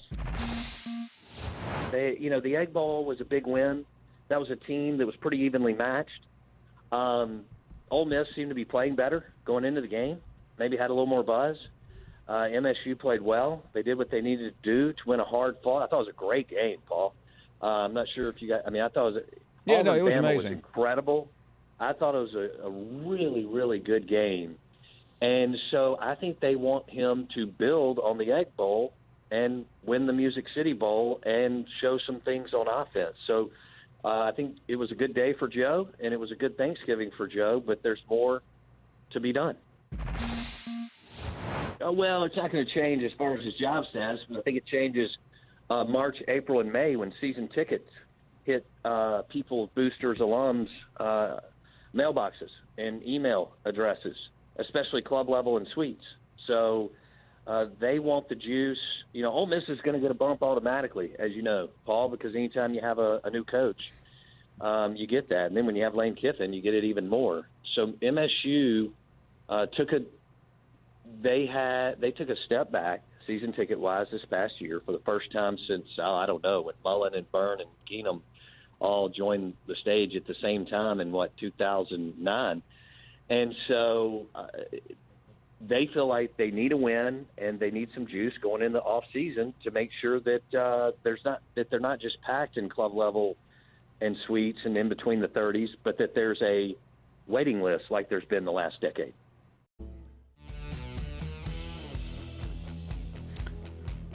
Welcome back. It is Thursday, and glad you're with us. Don't forget, tomorrow we will have the Archbishop on, our final hour, Archbishop Joe Marino, to talk about his year and hopefully converse with you about the holidays and the meaning of Christmas. Always one of the highlights of the year. Also great to have Nicole Araback on. Nicole, thanks so much for being with us from the Athletic. I'll get it right. From the Athletic, Nicole had an extraordinary conversation with Jim Delaney as he heads for his final couple of days as the Big Ten commissioner. Nicole, it was good to see you a couple of months ago when you were down hanging out with us doing a piece on Laura, and it's even better to have you on this afternoon. Good afternoon. Yeah, thanks for having me. So let's talk about Jim Delaney. He's one of the most influential people in the history of college athletics. He is about to walk away after leading the Big Ten to such heights. Tell us about your conversation. Yeah, well, he's his last day will be the Rose Bowl, and he is kind of making the rounds and kind of reflecting on 30 years of the Big Ten and all the changes that the sport has had, college football has had. As well as the whole college athletic scene and setup, the name, image, and likeness, the existential threats to the amateurism model, and all of those things. So we talked about a lot of those things, and about his tenure in the Big Ten, and if he would do anything over again. A lot of people have wondered about Rutgers and Maryland. Would you want to mulligan on that decision? And he will defend that, and he will stand by that. But just really about the changes, even in the media landscape, in the sport, in the way that college football has grown. We talked a little bit about, the playoff, whether it's been good for the sport, and really, what he sees that looking like moving forward. And it really was stunning to hear someone who really was the reason we didn't have a college football playoff sooner talking about expecting this thing to expand probably when the contract's up in 2026. So it was a very interesting conversation, very introspective, from someone, like you said, who has been incredibly influential in college sports, and really stepping away. It's going to be a very different dynamic in the landscape, in the commissioners' meetings, and really everywhere. And Nicole, you've certainly been at the vanguard of that reporting on the expansion of the college football playoff. Take us through what he said and really what it perhaps could mean. Yeah, well, I wanted to know, first of all, if he felt that it had been good for the sport to get to this 4-team playoff. And he says that he thinks it has. I mean, the sport is continuing to get more and more popular. But one thing that he's brought up, and, you've started to hear it from a couple other commissioners as well, is that when you went from having 2 teams that get to play for a national championship to 4, it really started to highlight who isn't getting there, who isn't. We didn't really talk about it in the same way, like, the Big Ten hasn't been in the national championship game in X amount of years. We talked about not winning it, but now it's, are you not in it? And, is your champion not in it? How many times has the Pac-12 been left out? And all of that because the access point has doubled. So, Jim Delaney, and we've heard similar things from other conference commissioners, including Larry Scott. I mean, there are people who have talked about conference championships, strength of schedule, things not being rewarded in the way that they felt they should, and that's caused them to have their teams left out. So, we talked about that, and then I thought it was really interesting. He pointed out that the fastest way to get to expansion would be if the ACC or the SEC were left out, because they have not experienced that. And he's saying he doesn't wish it on anybody, but, quote, I don't think you fully appreciate the damage that's done when conferences are left out 2 years, 3 years, 4 years in a row. And I think he's right that, we've kind of been saying that from the start. If the SEC were ever to be left out of the playoff one year, all of a sudden the drumbeat for expansion would happen. So I think he's absolutely right about that. And the timeline, he said, there's a lot of contracts, there's a lot of things that would have to be worked out in order to expand before the contract with ESPN is up in 2026. But he used the word probably for expansion in 2026 when that deal is up. So, that was very interesting to hear, again, from someone who really was an obstacle to getting to a playoff setting in the first place. Yeah, and I know he's alluded to it, but in 2004, when Auburn had a perfect season and did not get the invite to the championship game, the BCS game, Mike Slive went on a rampage, and that opened the door for what we would later have. Just in terms of on that front, I mean, we know the obstacles, and we talked to commissioners, especially the one who runs the SEC, and they love the conference championship games. But a week and a half, nearly two removed from them. What are your thoughts based on what you've talked to him and others about? Because that's always going to be the obstacle for some of these Power 5 commissioners. And you'd almost have to do away with them, wouldn't you? Well, that's definitely one way about to fix this or to expand. The interesting thing right now that there are more conversations about expansion, what it would look like, what people would prefer, is that people really do have strong feelings about the model. If you go to 8, the model that they would prefer. And there are some people who are proponents of keeping the conference championship games and basically just adding one game to the season for 2 teams. And, you've started to hear people ask the playoff teams or coaches that have played in the playoffs, have played 15 games, what that would mean. What is that wear and tear like on the players? Last year, I talked to some of the coaches of Division II and FCS teams that had played 16 games about that wear and tear. So that is one route to add a game and keep the conference championship. Or you get rid of them and you do quarterfinals on, that weekend that we're used to seeing conference championships. And I think certain leagues certainly have different levels of attachment to their conference championship game because, as you guys know, the SEC championship game is the biggest deal, and it matters a lot. The fans go, and it's like a playoff atmosphere. It's not like that in every other conference. So, again, the preferences change depending on who you're talking to. But I do think those are probably that is probably the biggest question outside of contracts and agreements and things like that. It really would be: are you going to talk about adding a game and consider the player health and wellness and welfare issues tied to that, or do you get rid of this, which is so important for the culture of some of these conferences, and that could be a really sticking point for them? That's really, it just changes depending on who you talk to. Nicole, it was either last year or the year before, and I must admit I can't remember which one it was, that you did the reporting on the possibility of some people moving more quickly than not.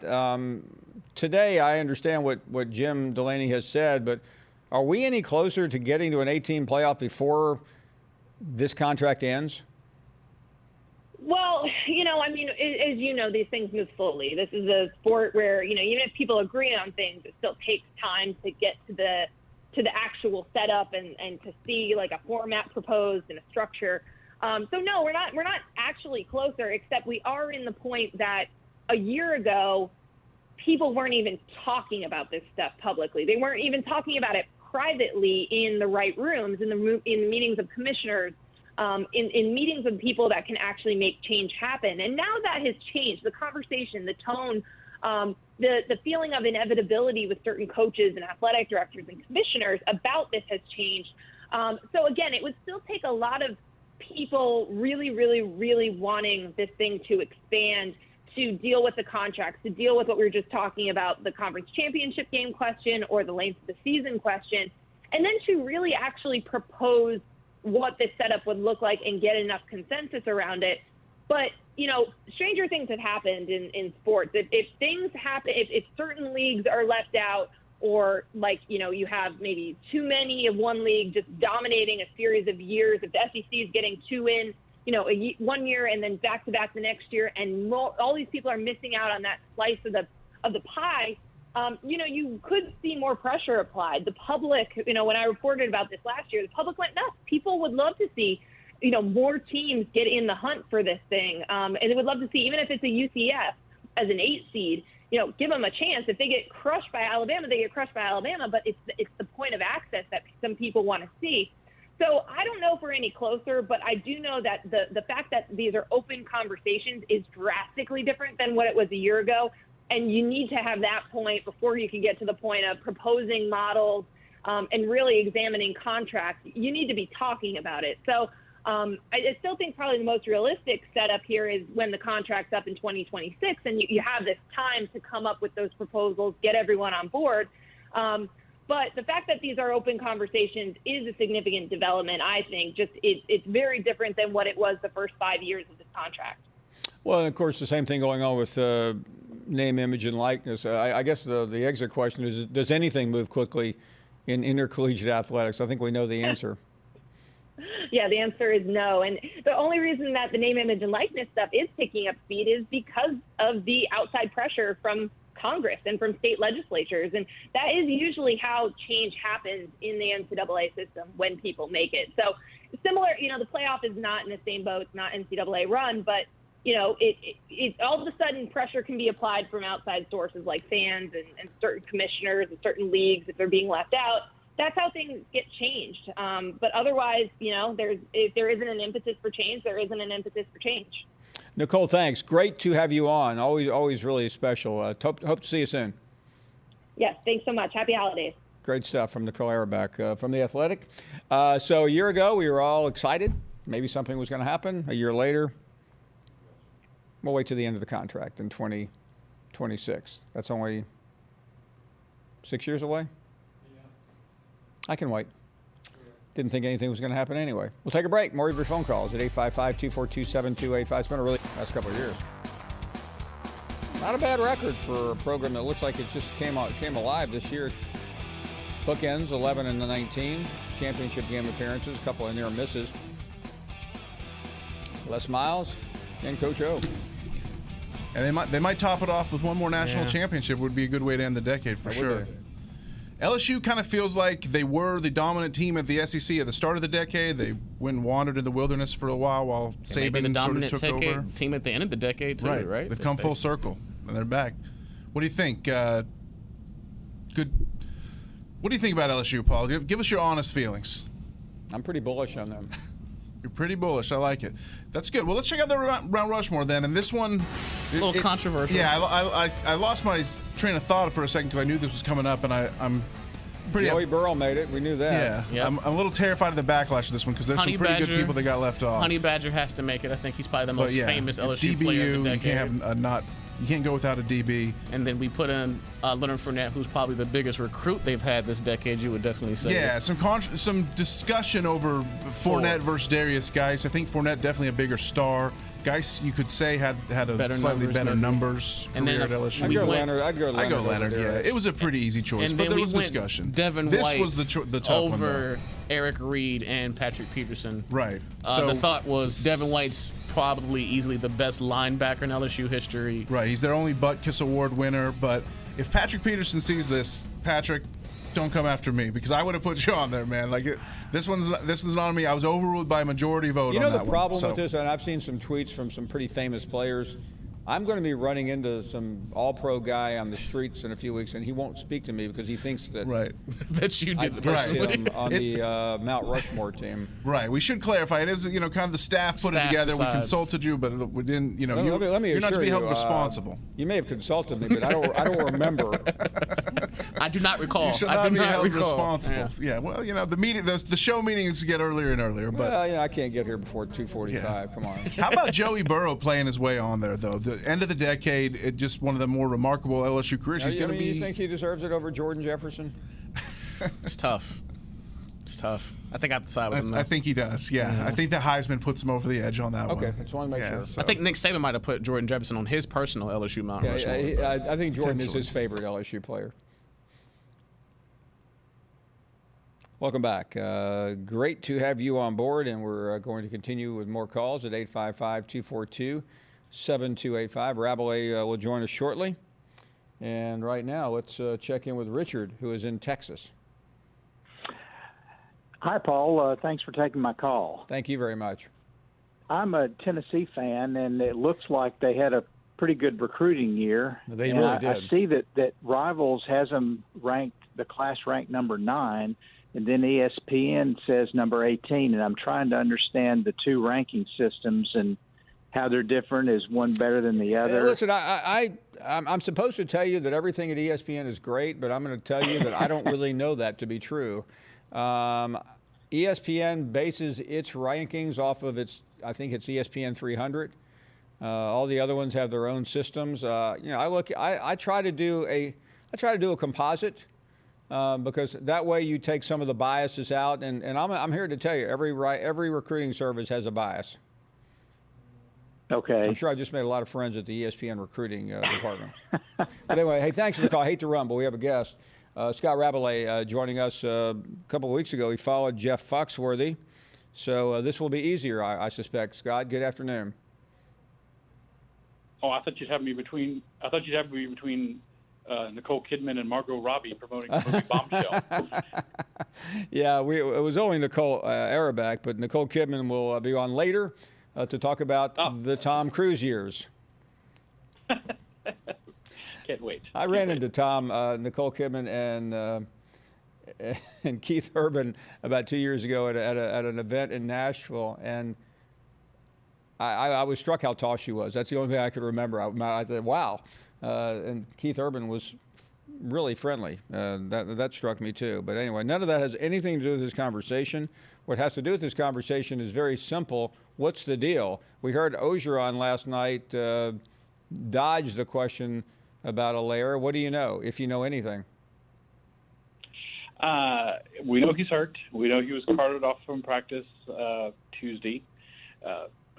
They said just to keep him from to walk on his hurt hamstring into the football facility. Obviously, in return to practice, these things take a couple of days, I'm told, to kind of work themselves out, and if you know the extent of an injury to a hamstring. So I really don't think they know, if he's going to be available next Saturday or not. If you had to ask me right now, I would tend to say no. I think the hope would be to get him back for the national championship game if they advance there. But they're kind of waiting to see. They're certainly talking about having to play running back by committee with the three freshmen, Tyrion Davis-Price, John Emery, and Chris Curry. Which brings me to the most obvious question, Scott. You cover the team. We know how great he is. Let's take him off the board and say he's not quite ready. What does that mean? What does that do to the LSU offense? Well, he's the first team All SEC running back. He's a run for 1,200 yards this year. He's a great pass catcher, 50 catches this season, and he is a very good blocker. And they put him. He's in the backfield with Joe. He's in the slot. They put him all the way out wide to the boundary, is when they go five wides at times. They've done that a lot this year. It's a blow, and no question. Now, of course, on the flip side, Oklahoma's down their top rushing, their top sack player and two other players who are suspended for the Peach Bowl. So maybe those things kind of balance out.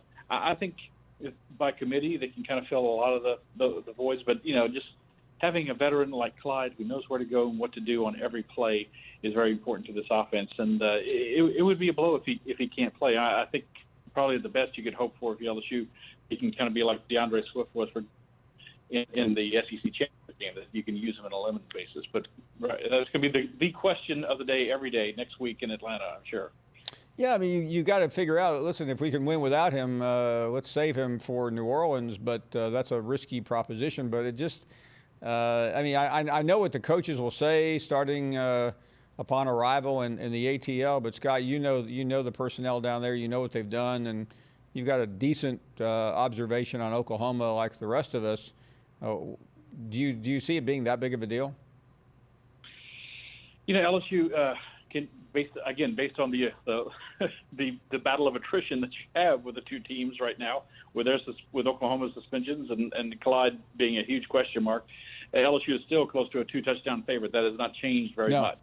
So Joe Burrow, I imagine they're going to have him encased in bubble wrap between now and next. They ought to send him somewhere other than the practice field right now. Exactly. Someone taste his food, all that sort of thing. You still have all those receivers, including Jamar Chase, the Biletnikoff Award winner. And a very capable tight end in Thad Moss. So there's still a lot of weapons. And Tyrion Davis-Price did some good things at times as well too. Clyde is more of the very shifty runner. People probably remember that spin move he put on McKinney in the Alabama game to score a touchdown late in the game. Davis Price is more the traditional-looking LSU back, run over you, between the tackles.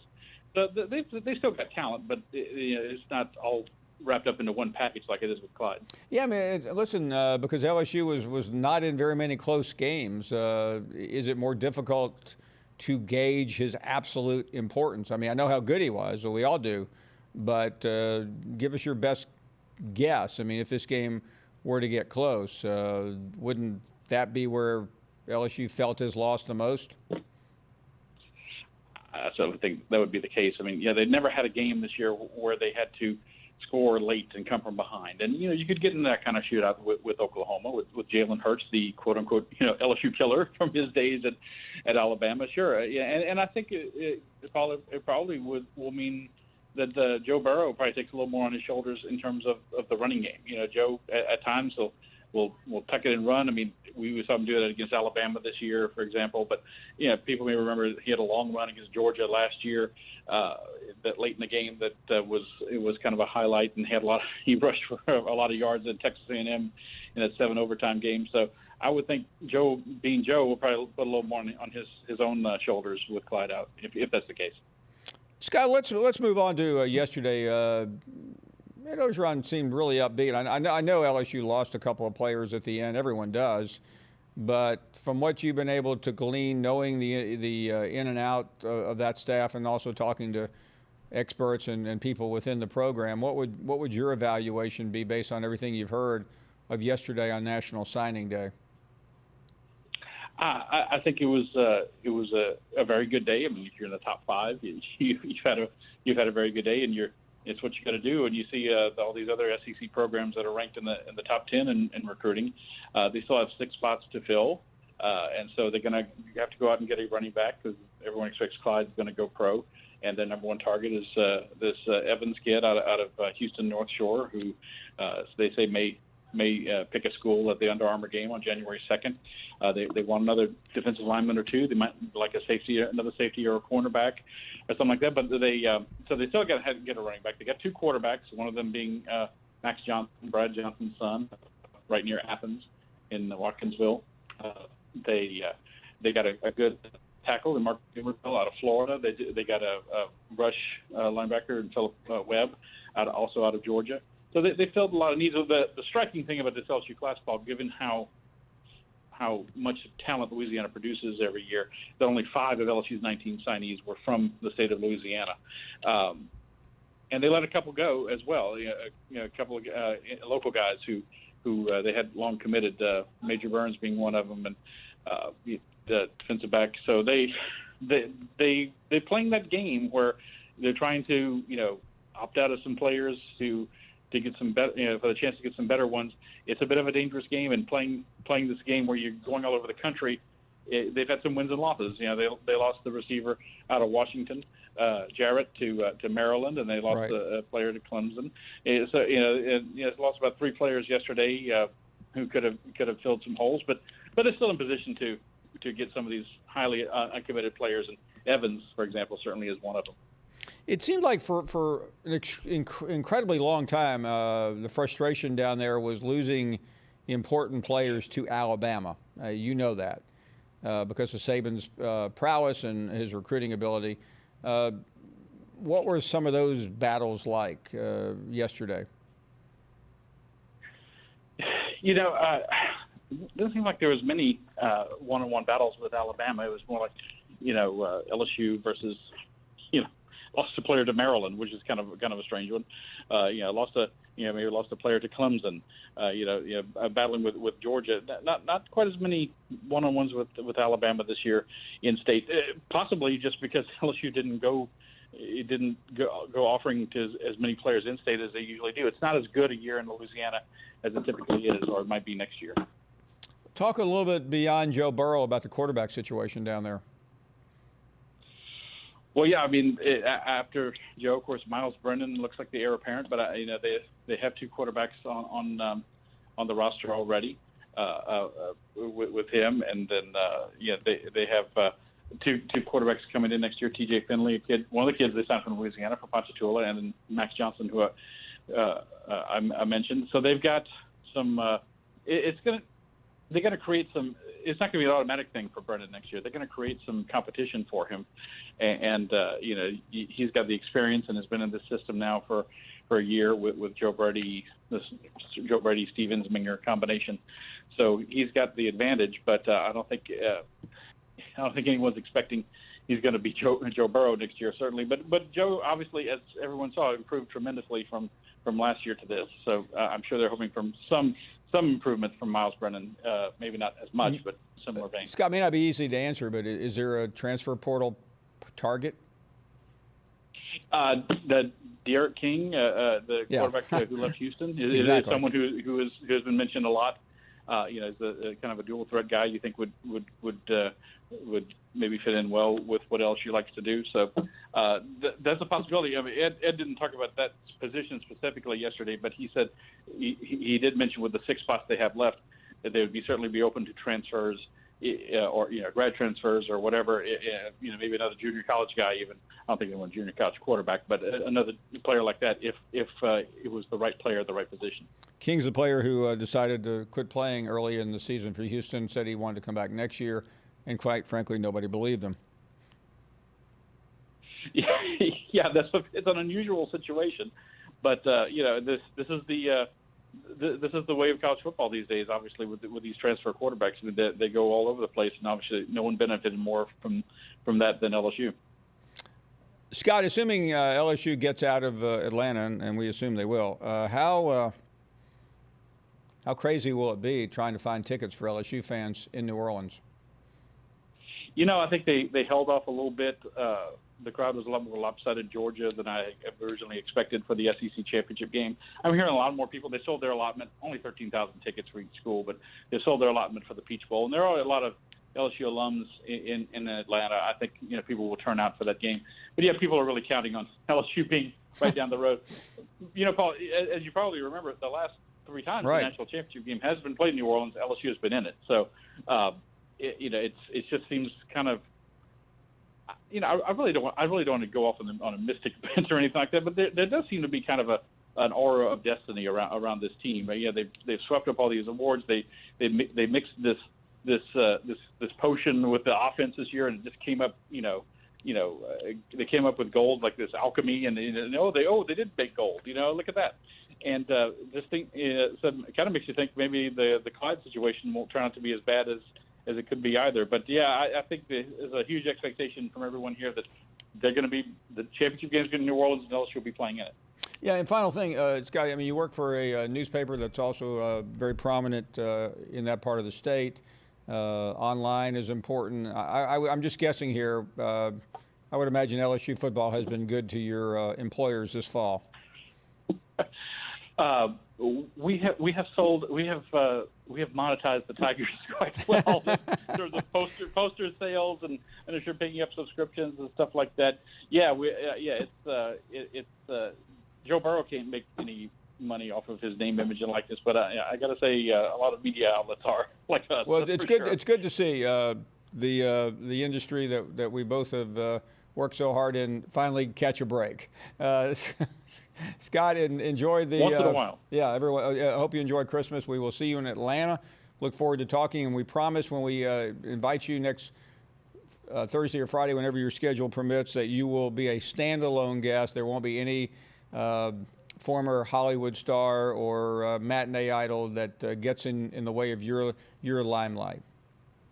Boy, that was any limelight I had was totally overshadowed by those guys. But it was Jeff Foxworthy was very, very nice. He was hilarious. No, see you in Atlanta. Thanks, Scott.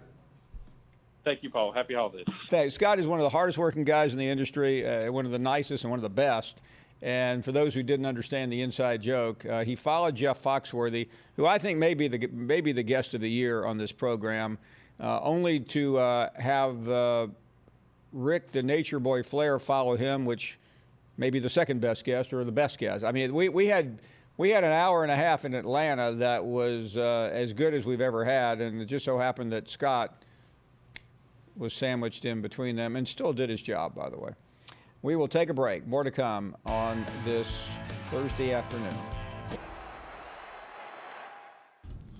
I mean, we talked about how LSU's dominance kind of bookends the decade, and they came all the way back. What do you think, Jamari? LSU is such the enigma to me in the SEC because, like you said, they started the decade great. They're going to end the decade great, but all the stuff in the middle is a little concerning with going between Les Miles, giving Ed O the job, Ed O proving he deserved the job.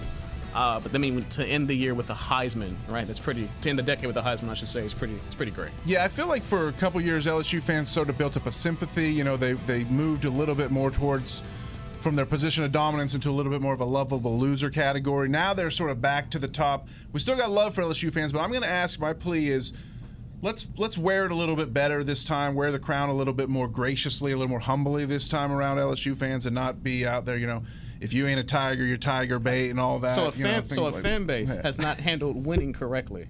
Is that what you're? Well, it's all love. It's all love. What do you think, Paul? Great. Can't believe you're dissing them. It's not so much a diss. It is just a gentle request. By the way, I can't remember the last time I heard an LSU fan talk like that. It's been a while. Right. We're starting to hear it more and more as the calls come through. So yeah, we'll see. Good luck, LSU. Thank you. Well, let's move along and talk to Cat Daddy. Cat Daddy? Yeah, Mr. Finebaum. That's me. I got a friend of mine came up to me today. He's the Reverend Tommy Huggins at the Baptist Church in St. Matthews, South Carolina. Okay. And he said to tell you he loves your show. Now, what does he do at the church? He's the preacher. Oh, my goodness. And since I mentioned, he's a preacher man. He's going to talk about you in church on Sunday and mention that he got on the radio and the television. Oh, my. He told me how much he loved watching your show, and he's a big Gamecock fan like me. I said something a couple weeks ago when Rice Plumlee was on. He talked about Tua. John David Plumlee. I'm so confused right now. What's Plumlee's first name? John Rice. He's got too many names for me, these guys in Mississippi. When John Rice Plumlee came on, he paid tribute to Tua and talked about his faith and how his Christianity and faith were more important than anything else. And a friend of mine in Knoxville told me that the minister got up and used the show and used the interview with John as an example. He said half the people in the pews about fell out that the Finebaum show was being quoted on Sunday morning in church. Well, you fix to get quoted again, I can guarantee you that. But I got to read something from the newspaper here. Yeah. That talked about you criticizing Clemson. Oh, really? And Dabo's response was, Paul Finebaum does a great job. He's good at what he does. But I don't take advice from people I wouldn't ask for advice. Oh, really? Yeah, you still thinking the papers down here in South Carolina. Well, listen, I'm thinking about maybe trying to do a show in South Carolina. Well, come on down. I wish the 107.5 here would put you on the radio here. They got some guys on there. That was the ones that I said that you had better ratings than CNN and MSNBC combined. But I wish. Well, listen, we're not looking to displace any local show in any market because we are available in a few places. Well, listen, I got my start in local radio, and this show is a little bit different. I realize in every market in the country, people want to hear about their teams. Well, you do a great job at what you do, Miss Finebaum. Ain't no doubt about that. I enjoy watching it. And will you tell the preacher man that we appreciate the kind words, especially the Sunday before Christmas? I sure will, Mr. Finebaum. And you have a great night tonight. And God bless you all. Thank you very much. Speaking of clergy, we'll have Father Marino on tomorrow, and can't wait for that. I always feel a little better after he's on, don't you? Like maybe some of the egregious sins of mine aren't quite as bad now that I've spoken to the Archbishop. who by the way, I'm not talking out of school. He normally goes through Rome and the Vatican on the way back. Have I ever told you that story? A couple years ago, I was flying. He always comes back right after Thanksgiving. This year, he came back a little bit later because he's moving to Rome. He's got a new assignment there as the president of something, and we'll talk about it tomorrow. But so I'm on a plane. We're about to take off, and a couple of my producers were around me, and Archbishop Marino called me. And you talk on a plane, people can hear. And he had just gotten back to Birmingham, and he had been in Rome and had an audience with Pope Francis. And I didn't mean to blurt this out, but I said, so how was the Holy See? How was the Pontiff? So what did Pope Francis say to you? And all of a sudden, people started turning around. They thought I was just making this up. But Joe had literally spent a good bit of time with Pope Francis, and I tried to explain to my friends afterward that I was having a serious conversation, and to this day they swear I was just name dropping, like somebody would really drop the Pope's name on an American Airlines flight. Anyway, I'd say that for the show, right here. We'll take a break. Overall, what stands out to me, this is a high character group. You look at their GPAs, you can tell that their future is important to them, even outside of football, and that's what we're looking for, and that's the way we're building this thing. So very excited about this class, and like I said, there could be a few more before it's all said and done. Really big. We signed 4, and really felt like we needed to. Like we said, we wanted to get a little longer, and we did that. Like I said, Colby Hudson's very unique from the standpoint that he can play quarterback too. So, you could see him, possibly even take some snaps there at times, whether it's wildcat or just package type deal. But, all 4 of those guys are playmakers. They're very good with the ball in their hands, and like I said, we're excited. And I know Bo Nix is excited that we got all 4 of them too.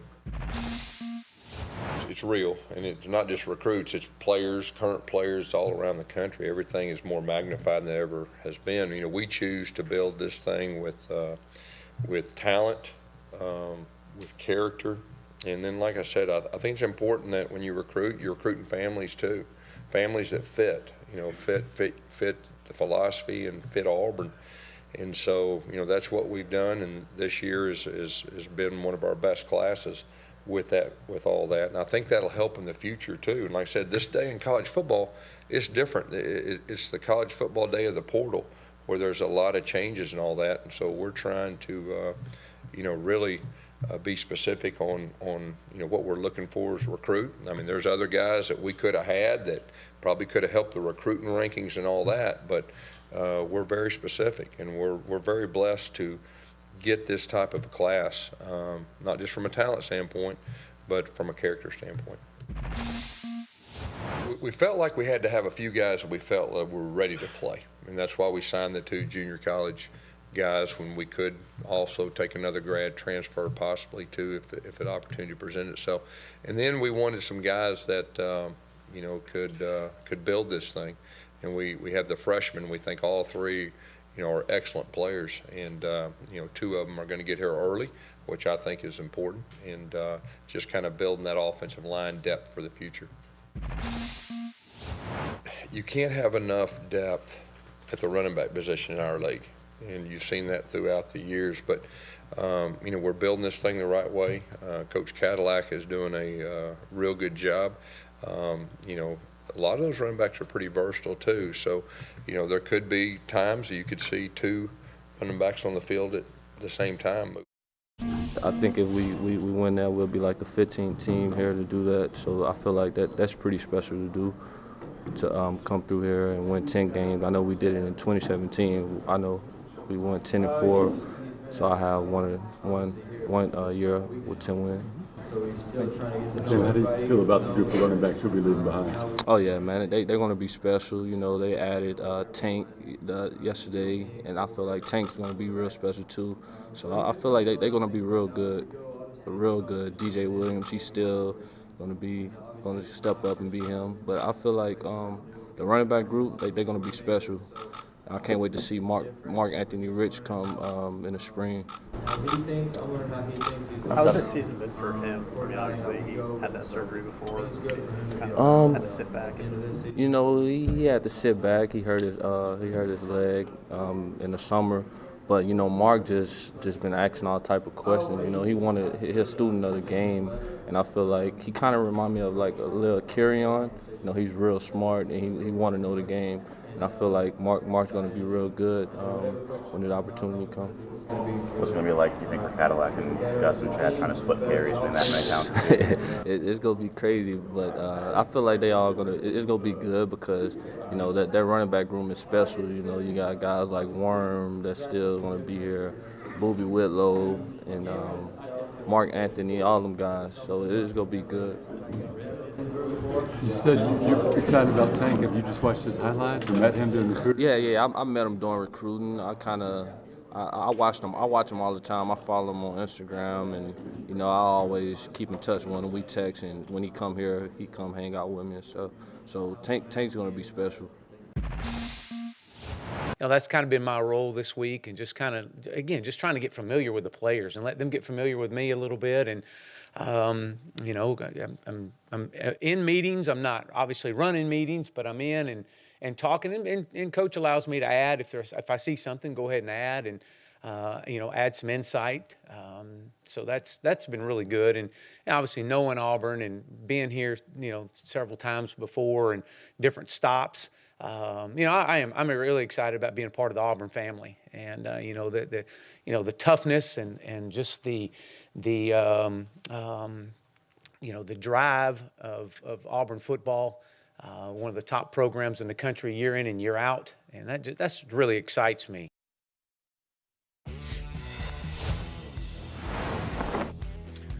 Welcome back. It's always great to catch up with a friend of ours, TJ Moe, who. Great player at Mizzou and certainly played in the NFL as well with both the Patriots and the Rams, and then does a talk show and has been very outspoken about a number of things in connection to the University of Missouri. Always good to have TJ on. TJ, thank you very, very much. I hope, I don't know how this year has gone in terms of talking about Missouri, but it looks like it's about to get better. Good afternoon to you.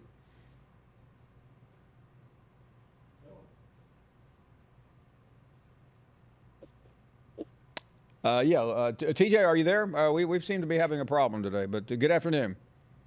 Paul, you there? Can you hear me? We are here. There you go. Sounds like my first radio job, but we had to.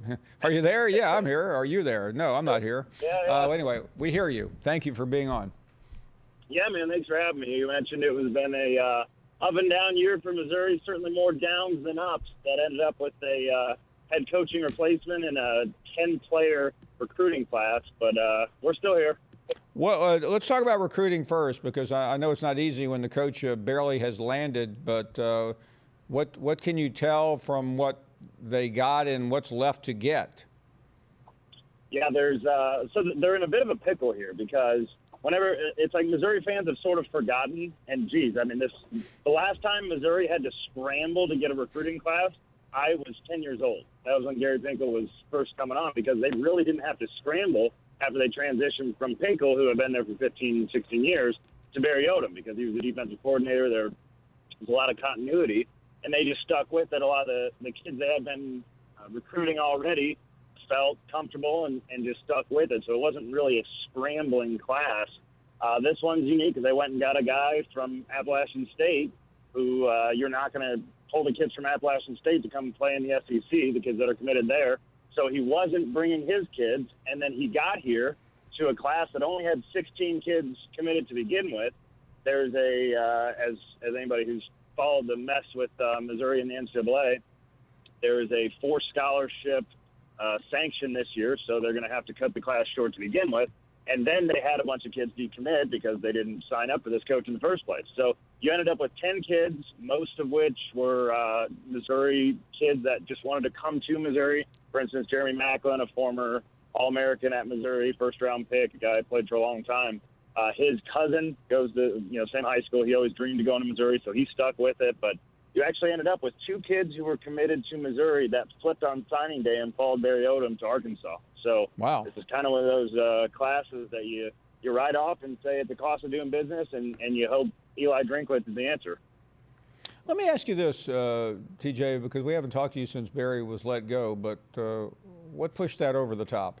Why did he get fired? I think ultimately Jim Sterk wanted his guy. I don't know if Jim would admit that, and maybe I'm off base there, but my read on that is that there's really it was a rough season, and I can make a case for why you'd want to fire a guy who had I think it was his third 5-game losing streak since he had been in the SEC. Obviously, they had their mess of the first season where he only won 4 games in 2016.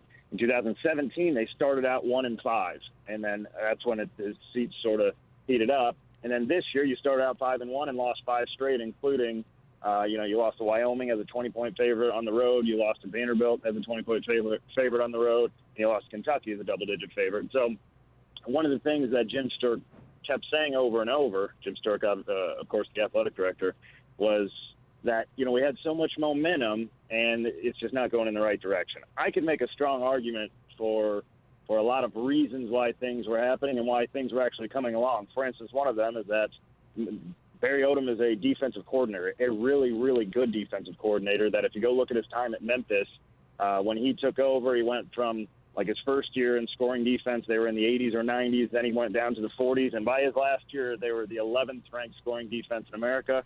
He was the defensive coordinator at Missouri for 1 year under Gary Pinkel, and they were 5th in scoring defense.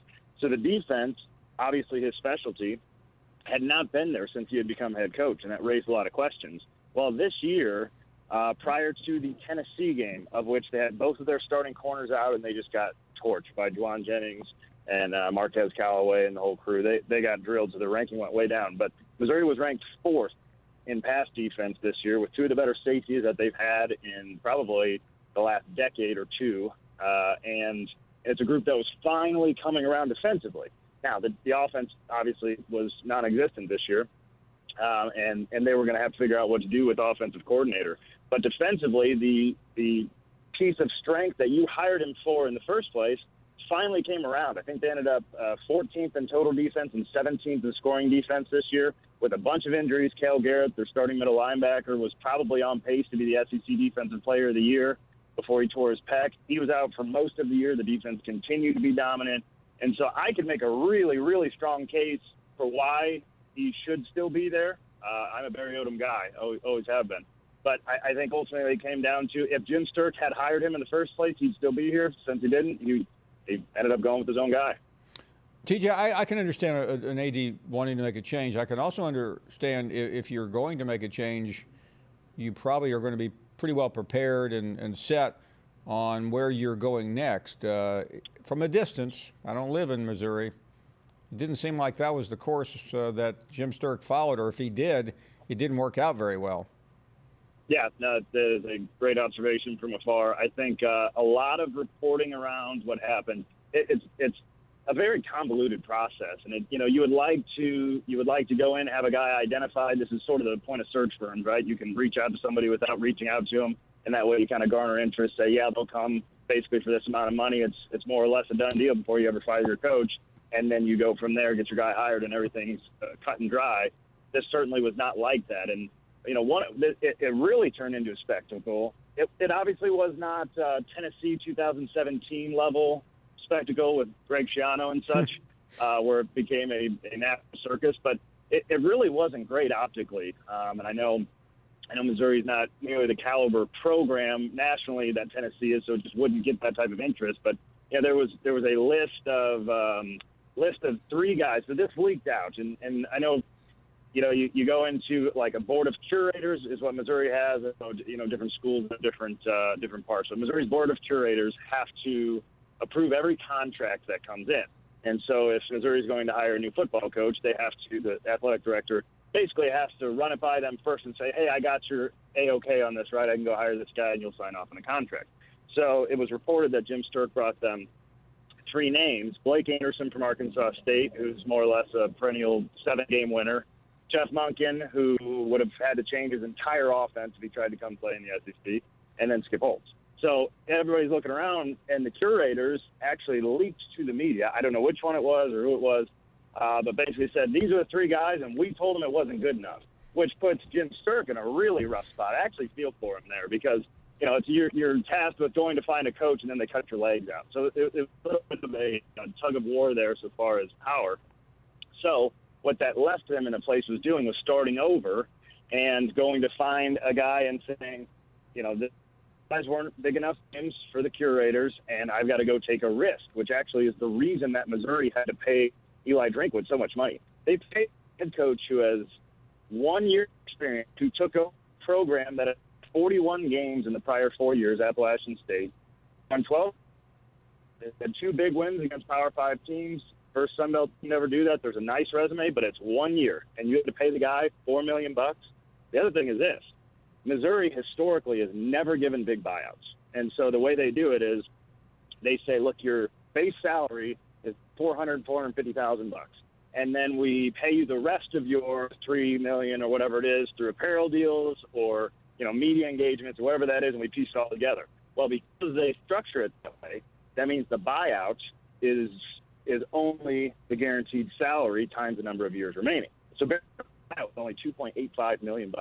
When they went to go get Eli Drinkwitz, they guaranteed the full salary for the first time that I can ever. Oh, wow. If they were to fire him right this second, I'm sorry, it wasn't the full salary. I think it's 70% of the full salary, which ended up being right around $17 million. So it wouldn't be quite the 24. But I also have a clause in there that I think they probably, because of the way they handled it, they have a clause that says if he wins, if he wins a bowl game, wins at least 8 games in his first 2 years, that triggers a $100,000 a year raise for every year and tax on another year to the end of the contract. So they gave this guy who has 1 year of experience, and granted, that year at Appalachian, him an awful lot because of the position they put themselves in. TJ, and I'm not sure about this. I've read something that he was also being wooed by Arkansas. Did that influence the decision?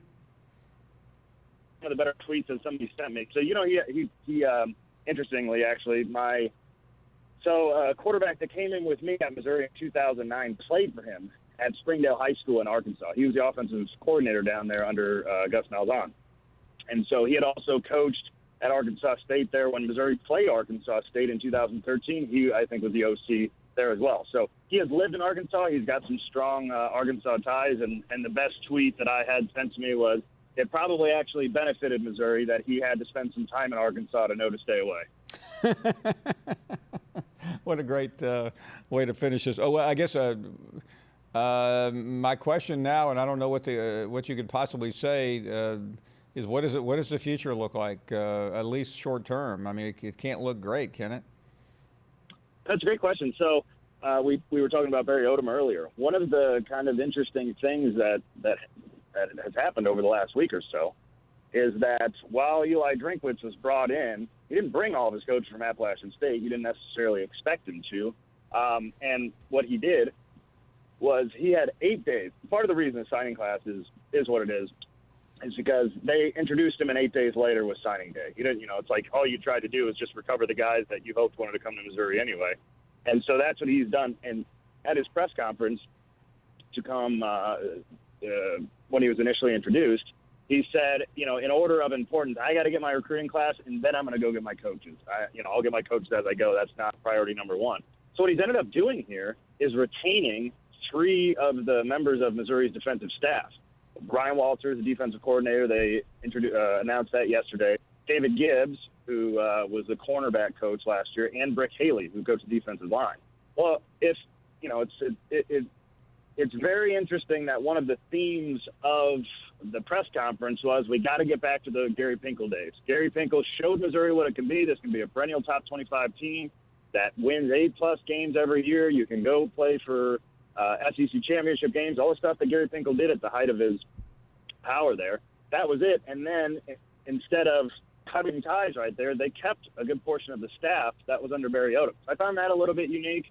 Now, obviously, it's not necessarily a bad decision. That was a really good defense this year. Ryan Walters, I think, is a bright young mind. He was Barry Odom's guy. Barry Odom brought him over from Memphis, and I think if Barry Odom would have gotten the head job at Memphis, he probably would have hired Ryan Walters as the DC. But as is, Odom is now the DC at Arkansas, and so he was, Walters is not going to take a step down and become safeties coach or something. He would stay at Missouri. So it's a unique thing where he's going to have to get a whole bunch of new coaches. He went and hired the TCU, Curtis Looper, the TCU co-offensive coordinator. They had worked together at Auburn. He's going to be, if he's offense coordinator at all, he'll be that in name only, because Drinkwitz has already said that he's going to be calling the plays and taking care of the offense. So what you're going to have to hope is this. Missouri is going to be undermanned, not only because they are always kind of undermanned from a depth perspective. I think Missouri's top-line guys oftentimes, as they proved in 2013 and 14, can play in the SEC, but where they struggle is depth. And then you just added a 10-man class. That sure isn't going to help you with depth. So there's going to have to be some smoke and mirrors. You're going to have to hope that Ryan Walters can continue the improvement of the defense. And it's been a decade of transition here. You went from the Big 12 to the SEC in 2012. You went from Gary Pinkel, who had been here for 15, 16 years, to a new coach, now to another new coach, and you're coming in under sanctions with the new coach. It's going to be a battle, but as I said, I don't know that Missouri, for the first time ever here, there would be a serious check you would have to write to get Eli Drinkwitz out, and he's not going anywhere soon. Wow, what an incredible story, and not a particularly positive one at that. TJ, thank you very much. An incredible amount of information there. We're deeply in your debt. Have a Merry Christmas. Talk to you very soon. All right, Paul. Thanks, man. Merry Christmas, guys. Yeah, what an incredible story. I thought I knew a little bit about the trials and tribulations of the University of Missouri, but he really laid it out very succinctly. So you asked, why did they pay? Well, they had to, because they were going to lose Drinkwitz to their big rival down the road and still not have an answer to the question, who will be the next coach. We are back for 30 more minutes again tomorrow. Don't forget Archbishop Marino among our guests, not the only one. We got plenty more. And your phone calls the rest of the way. That win helped them clinch the 2014 SEC East Championship. This is the look back, Paul, of what they've done since they've joined the conference. Not a lot of, outside of those two SEC East, once Barry Odom took over. They had a couple of good running backs that we saw in some of those flashback packages, but none made our Mount Rushmore. We focused on the defense for these guys. Had to put Drew Lock on there. Obviously, the touchdown record. But then it's all about the defense. Michael Sam, just kind of Michael Sam. SEC Wow. Defensive Player of the Year. Yeah. Shane Ray. I love Shane Ray. Him and Marcus Golden were a fearsome duo. D-line used what Missouri was when they first came into the SEC. D-line zoo. I'll take it even one further. And of course, linebacker Kentrell Brothers, awesome. He's playing in the NFL now, and they had a couple guys. Like we said, Marcus Golden was tough to take off there. Coney Ely was tough to take off there, but that's Mizzou's Mount Rushmore, and I'm sure we'll get ripped on this one like we haven't been all the others. But it's been a fun project. That's what Twitter's props to Kubiak for coming up for it. Does anyone ever say anything nice on Twitter? Not in the last 24 hours about anything. I have never had a compliment on Twitter. Back to what we heard TJ Moe said, Paul, about Eli Drinkwitz. Hearing the contract breakdown like that was very interesting. Well, you always wonder, like Malzahn, people bring up when he loses a game, how do you get in this position? You get in there when you're either ill-prepared, which I don't think Sturkle was. He just got played by his own board of curators. They said, we don't like your choices. Go back to the well. So he went through the list of available coaches, and he got to App State. Great to have you back. Let's continue with more phone calls. And John is up next in Alabama. Hello, John. Good afternoon, Paul. How are you doing? We are well. Thank you. I've been laying here for a while, and I've determined that it was a hell of a lot easier to get in touch with you in Birmingham than it is now. Well, I do miss those days. The one thing about those days, we had more flexibility. But maybe we'll just end this circus and come on back. I can be back in 3 hours. Well, you should be proud of what you created there at ESPN. Well, thank you, John. You were really good at when you were in Birmingham. As a matter of fact, I was reflecting back. The last time I talked with you, Paul, My son was a captain in the Air Force, and now he's a colonel. Oh, my goodness. Well, I tell you what, Yeah. that is a terrific. Listen. That's, to say the least. I know you're proud. That's an amazing accomplishment. Yeah, that's the one good thing I've done in my life. But listen, Paul, I've been an Alabama fan for 57 years, and I'm Bama born and Bama bred, and when I die, I'll be, by gosh, Bama dead. And I'm not a wagon jumper, and that's why when I criticize Saban, I think I've earned the right to criticize him. And he's had a few blunders in the day, and for some reason, Alabama still did not get back to 3 yards and a cloud of dust, and that cost us against Auburn.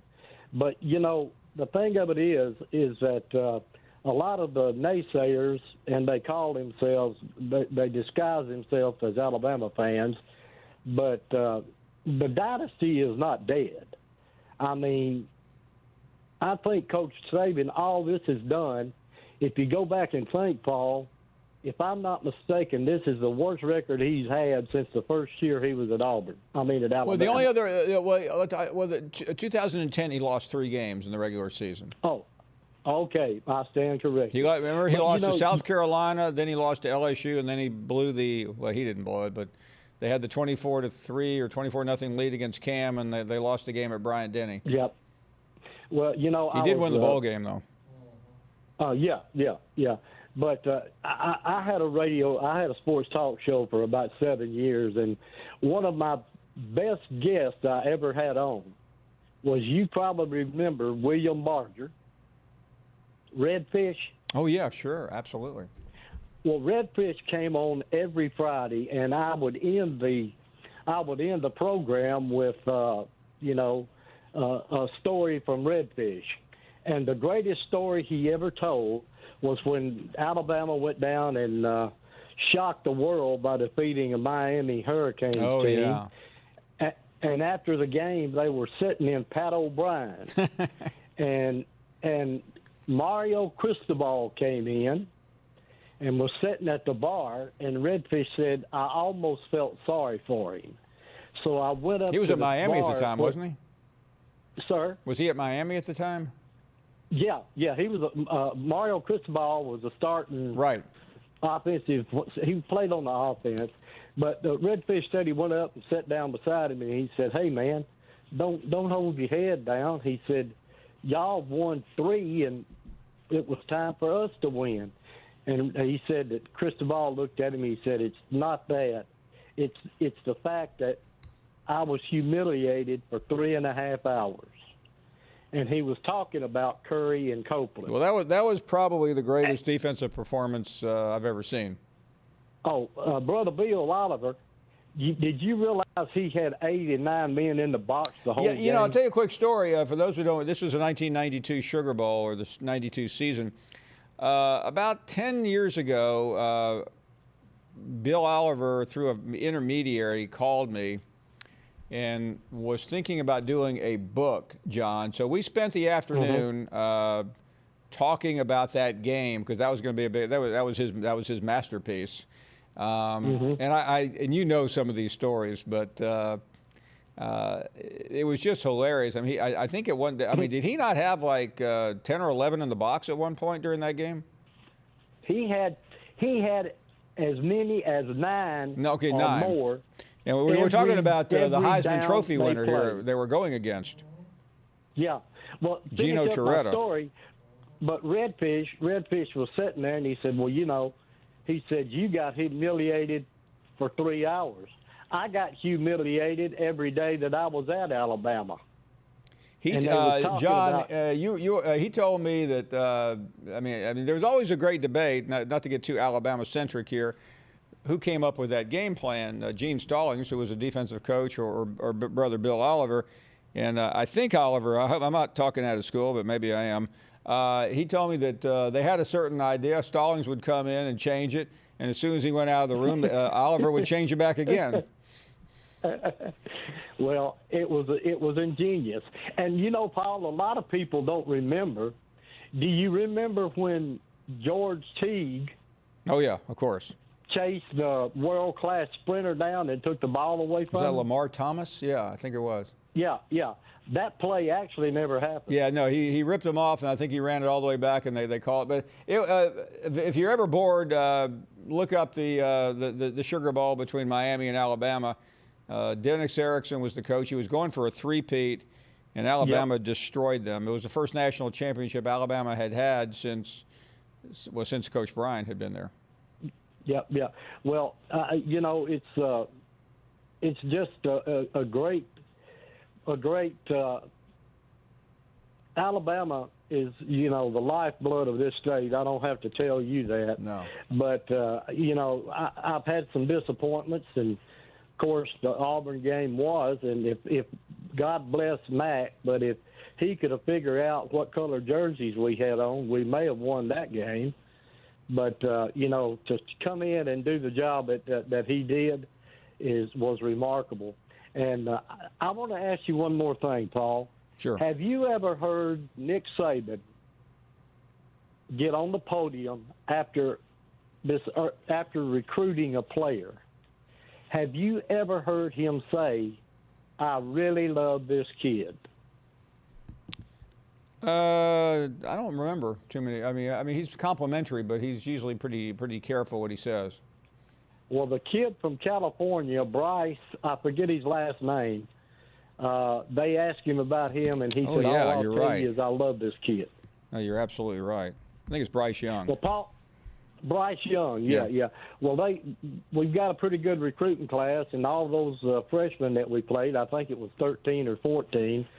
I'm looking forward to this year, and I hope we just don't fall flat John, on our listen, face in the bowl thank game. you. You brought back some great memories, and you tested my acuity from 1992. You call again soon. Thank you. Have a Merry Christmas, and we are coming right back.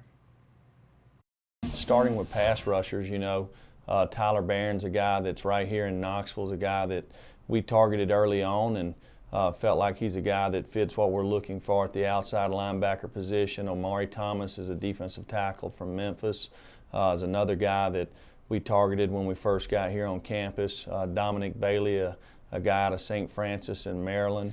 R.J. Perry out of Birmingham. So defensively it starts up front, and then with a linebacker position, we took two guys from the same high school, Bryson Eason and Martavius French, is two guys that's played a lot of ball together that we think are big physical guys that can run.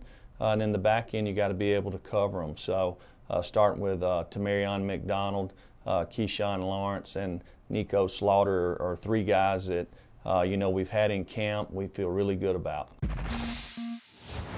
So what happens in recruiting, it's about relationships, and the more information that you can gather, it gives you an opportunity to make good decisions on who you go after, and that's what happens the longer you're at a place, and the more that you evaluate somebody, you get them on campus, watch them at a camp, you go see them play live in person, you have a good feeling for exactly what you're getting in a player.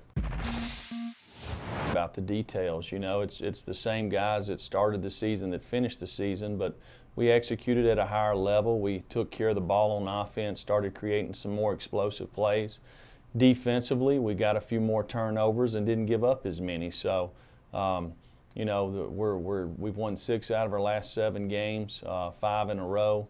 There's a really good vibe around our program right now. We've had 5 practices to start bowl prep, and they've been it's probably as good a practice as we've had since I've been here, and probably as good a 5 practices that I've been a part of over the years that I've been in bowl prep. It starts with confidence and believing in what you're doing. We have a great administration from the top down, and the support that we've had has never wavered. The assistant coaches on our staff, they believe in what we're doing. I have extreme confidence in these guys, and so do our players. And our players just kind of stayed the course. They kept looking to the staff for direction, and we never wavered and just kept on kind of keeping on, and the things started going our way.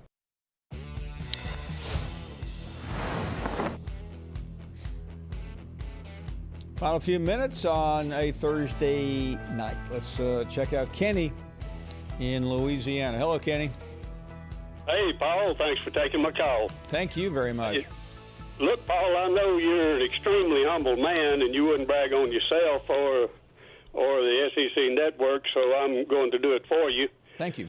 I just wanted to say with the programming and everything that they have is just really far above and beyond any of the other, I guess, conference networks. I do sneak over there every once in a while and take a look at them, and they're just there's no comparison. And we're talking about dynasties all the time. Well, the SEC network is the dynasty, Paul, and you are the quarterback of that network, and it's your job not to drop the ball. Well, Kenny, first of all, thank you. I'm not here to talk about anyone else, but I know what went into launching this network, and it was extraordinary. The talent, the talented people that were involved, and both on and off the air and behind the scenes. But that means a lot to all of us here. Thank you very, very much. Hey, look, also I wanted to mention I did watch your programming at the championship game, and especially the one with Jeff Foxworthy, was, arguably, I guess, one of the greatest comedians of our generation. Absolutely. And one final thing I wanted to say to all the fans of Paul Finebaum, that if you have a bobblehead of Paul Finebaum duct taped to the dash of your pickup truck, you might be a redneck. That's the funniest line of the week. Hey, thank you, Kenny. All right, thank you, Paul. That is amazing. We're not done with Foxworthy. He's coming back. Hey, thank you very much. That was great. Mary is up next. Hey, Mary. Hey, Paul. Just wanted to wish you Merry Christmas. Thank you so much. And Danny and Mark. We appreciate you, Paul. Even though I don't always agree with you, I know that you have the best heart of anybody on Sports Network. I wanted to talk about Jalen Hurts. And Sure. I know that he didn't win the Heisman, but I just think that he had so much character and just all that he went through. I love him. I think he's a great quarterback. I don't know what's in store for him, but I do believe he has a great future involved. And I just want to say, roll Tide and go Sooners.